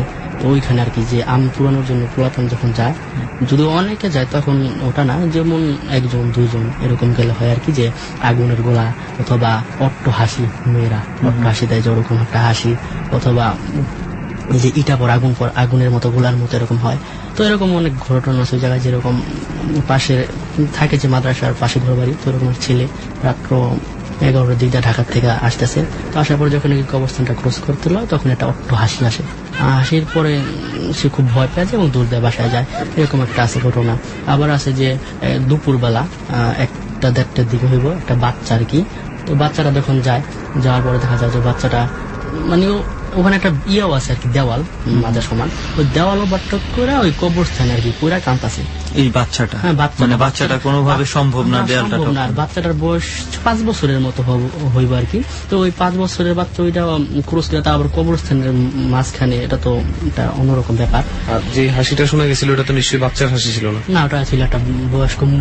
তো এই যে ছেলেটা আর কি, তো ওকে কবিরাজ টবিরাজ দেখানো হাত পাও ছিলা জায়গা। এখনো আপনি যদি কারো মনে হয় যে না এটা সত্য না, যদি কেউ চায় তাহলে আমি তাদের দেখাইতে পারবো বাচ্চা এবং বাড়ি ঘর ওগুলা সবই আছে, সবই এখন আছে পুরো সত্য, এবং আপনি সেই বাচ্চার নাম সবকিছু। হ্যাঁ, আমি সবই জানি। যদি কেউ চায় যে না আমার ঘটনাটা বিশ্বাস হতেছে না, আমি দেখবো সত্য কিনা।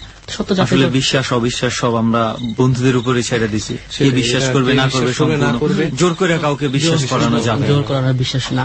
তারপর আবার ওই যে কবরস্থানটা, ওখানে 2টা রুম, একটা হয়েছে গিয়া আমরা যেখানে থাকতাম, একটা ওই পাশে আর কি ওখানে। আপনাদের যে টিচাররা ছিল যারা আপনাদের শিখাইতো, ওনাদের বাসস্থানটা কোথায়, ওনারা কোথায় থাকতো? তো ওখানে মূলত 3 জন শিক্ষক, তারা সবসময় ওখানে থাকতো।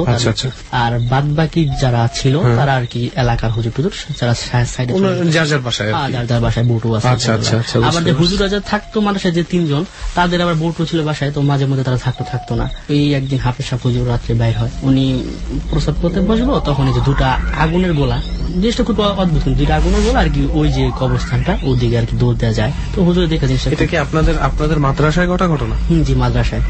তাহলে ওই কবরস্থানের কথার সাথে মানে কবরস্থান আর গাছ 2টা সমান আর কি, একই লাইনের উপর পড়ছে। আর বাথরুমটাতে যেটাতে আপনি ওই ঘটনা ঘটছিল ওই বাথরুমেই? হ্যাঁ, এখন বর্তমানে বাথরুমটা ভেঙে ওখানে বিল্ডিং করা হয়েছে।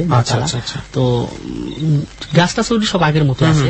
তো এই যে কবরস্থানটা আর কি, যে দিনের বেলা যদি যায় তাহলে কেমন যেন একটা অন্যরকম পরিবেশ, তো মানে জিনিসটা খুব অন্যরকমের, জায়গাটা খুব হন্টেড আর কি। আবার আর একটা ঘটনা ঘটছে যে আমাদের মাদ্রাসার বাবুর্চি, তো উনি রাত্রবেলা যখন বাইর হয়েছে, তো ওই কবরস্থানের দিকে যখন গেছে, তো একটা বড় বড় গাছ আছে আর কি, তো গাছের থেকে তার মাথায় আনি আর কি। তো উনি যেটা বলছে তার ভাষায় যে জিনের বা শয়তানে তার মাথায় আর কি প্রসাব করছে, সেটা আর কি বিশ্বাস করার মতো ছিল না, যে গো শুনলে বিশ্বাস না, কিন্তু তার মাথা বিজা ছিল, সে তো ইচ্ছে করে পানিটা নিয়ে এরকম দিব না, ঠিক না। আর তার সাথে একজন ছিল, সেও সাক্ষী আছে। তো পরবর্তীতে আর কি একজন লোক আনা হয়, তো জিন আছে আর কি তার সাথে। তো জিন আনার পরে সে বলে যে এখানে অনেক বদ জিন টিন আছে, তো মাদ্রাসাটারে আমি আটকাইতে পারবো, কিন্তু বাহিরে যে আটকাইতে পারবো না। তো বলে যে কিভাবে, যে দুপুর 12টার সময় মাদ্রাসার 4 কোণায় 4 জন এবং মাঝখানে একজন একসাথে দাঁড়ায় যদি আজান দেয়, তাহলে তারা এই এরিয়ার মধ্যে প্রবেশ করবে না। আর একটা ছিল যেটা যে হাড়ের মধ্যে কিছু লেখা ঠেকে দিচ্ছে আর কি, যে এগুলো যদি 4 কোণার মাঝখানে যদি গেঁথে দেয় তাহলে কিছু হবে না। তো পরবর্তীতে সেটা মনে এখন হয় নাই, আমি ওখান থেকে চলে আসছি প্রায় 6-7 মাস ধরে। তো যদি আপনি ওই মাদ্রাসা থেকে আপনি চলে আসছেন, তো যদি কেউ চায় যে না আমার ঘটনাগুলো বিশ্বাস হইতেছে না, আমি যাচাই করবো, তো আমার সাথে যাইতে পারবো এবং ওখানে লোক টোক আছে, আমি তার প্রমাণ দেখাইতে পারবো। এইগুলো আর কি মাদ্রাসার ঘটনা। আর একটা ঘটনা যেটা নাকি বিশেষ করে আমার খুব নাড়া দেয় বা আমার বিবেকের কাছে প্রশ্ন হয়, তো এই মাদ্রাসায় আর কি, যে সেটা হলো আমাদের ক্লাস ফ্রেন্ড, একসাথে আমরা পড়ালেখা করি, ও আর কি রাত্রের বেলা যায় ওয়াশরুমে, যাওয়ার পরে ওখানে গিয়ে চিল্লান দেয় অজ্ঞান হয়ে যায়। তো পরবর্তীতে আমরা সবাই যাই, যাওয়ার পরে দেখি যে ও অজ্ঞান হয়ে রয়েছে। তো রাত্র 1-1:30টার দিকে। তো পরবর্তীতে ওর আশেপাশে, মানে ওর বাড়ি হলো মাদ্রাসার কাছে, তো ওর গার্জিয়ানকে খবর দেওয়া হয়। তো খবর দেওয়ার পরে ওর গার্জিয়ান আসার পরে ওকে নিয়ে যায় বাসায়, কবিরাজ টবিরাজ দেখায়। তো আমরা আর কি তখন পরীক্ষা ছিল, তো এই কারণে আর কি যাওয়া হয়নি। তো 3 দিন পরে যখন যাই ওদের বাসায়, আমরা ক্লাস ফ্রেন্ড সবাই মিলে, যে আমাদের ক্লাসের ছাত্র পরীক্ষা দিতে পারলো না সমস্যাটার কারণে, তো যাই ওর সাথে দেখা করি। তো যাওয়ার পরে যেটা নাকি হয় যে ও আর কি ধমক দেখায়, এই হুজুর মুজুর আছে কিল্লিগা, ওগো খেদা, ওকে আমি দেখতে পারি না, ওগো দেখলে আমার গা জ্বলাপোড়া করে, হুজুর মুজুর আমার সামনে আর কি যা না হে। তো জিনিসটা আর কি খুব অবাক না, যে এতদিন একসাথে পড়ালেখা করলাম আর ও আমাদেরকে চিনে না। তো জিনিসটা কিন্তু খুবই একটা বয়স কত আপনাদের সাথেই আমাদের সাথে, আমাদের বয়সের সাইজে, তো বয়স 14-15 হবে। তো এরকম একটা পরিস্থিতি যে আমি জিনিসটা যখন আর কি অনুভব করি, এখনো যখন মনে পড়ে, খুব গা নাড়া দিয়ে উঠে যে একসাথে পড়ালেখা করছি, একসাথে সব, ও কিভাবে আমাদের না চিনে। পরবর্তীতে ওকে আর কি বড় হুজুর দেখানো হয়। এই আচরণ কেন করছিল সেটা সমাধান পাইনি। তো পরবর্তীতে ওর সাথে এখনো মাঝে মধ্যে দেখা হয়, বলি কি তখন এরকম করছিস ক্লিয়া, আমার কিছু খেয়াল নেই আর কি। বিশেষ করে এই ঘটনাটাকে আমার কি বেশি নাড়া দেয় মনের মধ্যে, এই একটা ঘটনা। এরপর কি আপনি এই মাদ্রাসা ছেড়ে দেন? হ্যাঁ, এরপর ওই মাদ্রাসা ছেড়ে দিয়ে এখন লস্করপুর মাদ্রাসায় ভর্তি হয়েছি। আরেকটা মাদ্রাসায় চলে আসছি। তো ওখানে একটা ঘটনা ঘটছে যে আমি আর আমার ফ্রেন্ড, তো মাগরিবের আজান নামাজ পড়ছি। নামাজ পড়ে এই যে প্রায় 1 মাসও না, 26-27 দিন হইব। তো রাত মানে সন্ধ্যার আলো বোঝা যাচ্ছে, রাস্তার চিনে যেতেছে, তো একটু বৃষ্টি হয়েছে, রাস্তাটা কেদা। তো যখন আমরা দুজনে বাইর হওয়ার পরে মাদ্রাসাটা কিছু যখন দূরে যাই, তো ওখানেও অবস্থান আছে মাদ্রাসার সাথে। তো যাওয়ার পরে ওই জায়গাটা আর কি খুব অন্যরকম আর কি, কলা গাছ, পাশে অনেক গাছ টাছ আর কি। তো যাওয়ার পরে ওই ফ্রেন্ড যখন ইটা দেওয়া আছে আর কি, এটাতে যখন পারা যায়, স্লিপ কেটে আর কি পড়া যায়। পড়ার পর একটা স্পষ্ট শুনছে আমার জন্য, যেটা নাকি ভুল হওয়ার কোনো সম্ভাবনা নেই। 18 থেকে 19 বছরের মেয়ে যদি শয়তানের হাসি দেখবে কি এর শব্দ হয় না, ঠিক ওরকম একটা শব্দ। তো যাক, তখন ও আমার কিছু বলে না, আমি আমার কিছু বলি না, যখন খুব ভয়। আমি যখন পাও দিলাম তখন ঠিকই একই অবস্থা, যে দুজন আর আমি আর কি পুরা যাই। তো পুরা যাওয়ার পরে আমার বলে তখন হাসি টাসি কিছু হয় নাই, আমি ছিলাম পিছনে। তো পরবর্তীতে যখন নাকি জায়গাটা খোঁজ করার পরে ও আমার বলে যে আমি একটা তো হাসি শুনতে পাচ্ছি, তুই পারছস? আমি কই কে? তো না আমি শুনছি। আমি চাইতেছি যে আর যেন ভয়টা না পাই আর কি। তো পরবর্তীতে বললেন হ্যাঁ আমিও শুনছি, কিন্তু আচ্ছা জিনিসটা কি হয়, যে একটা বাতাস থাকে, যে বাতাস কলা গাছ ঘষা একটা শব্দ হয়, তো ঘষা খাওয়ার শব্দ ক্র্যাক করার শব্দ, ঠিক না? তো ওখানে তো হাসির শব্দ আসার কথা না। আর ওখানে কিভাবে যে হাসিটা এলো সেটা এখনো ব্যাখ্যা টেখা পাই নাই। তো তখন এক ছাত্র অনেক আগের আর কি থাকে মাদ্রাসায়, তাকে বলার পরে সে বলে যে আমি ভাই এই রাস্তাটা যাবো না, আমি অন্য রাস্তাটা যাবো। আমি কি ওই জায়গায় পেট নিয়ে আসি, এর আগে ওখানে অনেক ঘটনা ঘটছে। তো পরবর্তীতে অন্য রাস্তাটা যায়, আমরা ওদিক দিয়ে চলে যাই রাত 8-9টার দিকে। তো আবার তো মাদ্রাসায় ব্যাক করতে হইব। যখন নাকি আমরা ওই রাস্তাতে আসি, আসার পরে দেখা যায় যে ওইখানটা কিনে নীরব, ঝিঝি পোকা যে ডাক দেয় বা অন্য পোকাদের যে পোকা টোকা, তো ওরকম কিছু নেই। আর যখন ওই জায়গাটা কাছাকাছি চলে আসছি, তো আমরা পুরা নীরব, শরীরের লোম গুলো সব দাঁড়ায় গেছে, আর মোটামুটি এখানে মোটা বাতাস, এই ছিল একটা ঘটনা ওখানকার। হয়তোবা এইখানে আছে, জানি না আজকে এখানেও কিছু ফেস করতে হতে পারে। হ্যাঁ, এখানে তো আর থাকার অবস্থা নাই, মানে এবং এই আমার মনে হয় সিয়াম ভাই, মানে রোহান ভাই, তো রাত্র তো অনেক হয়েছে, তারপরও যে শব্দ হচ্ছে এগুলা কাছে আসা পড়তেছে, সিয়াল গুলা, পরিবেশটা চেঞ্জ হয়ে গেছে, তো মনে হয় বেশিক্ষণ থাকা ঠিক হবে না, তো যাওয়া যায়।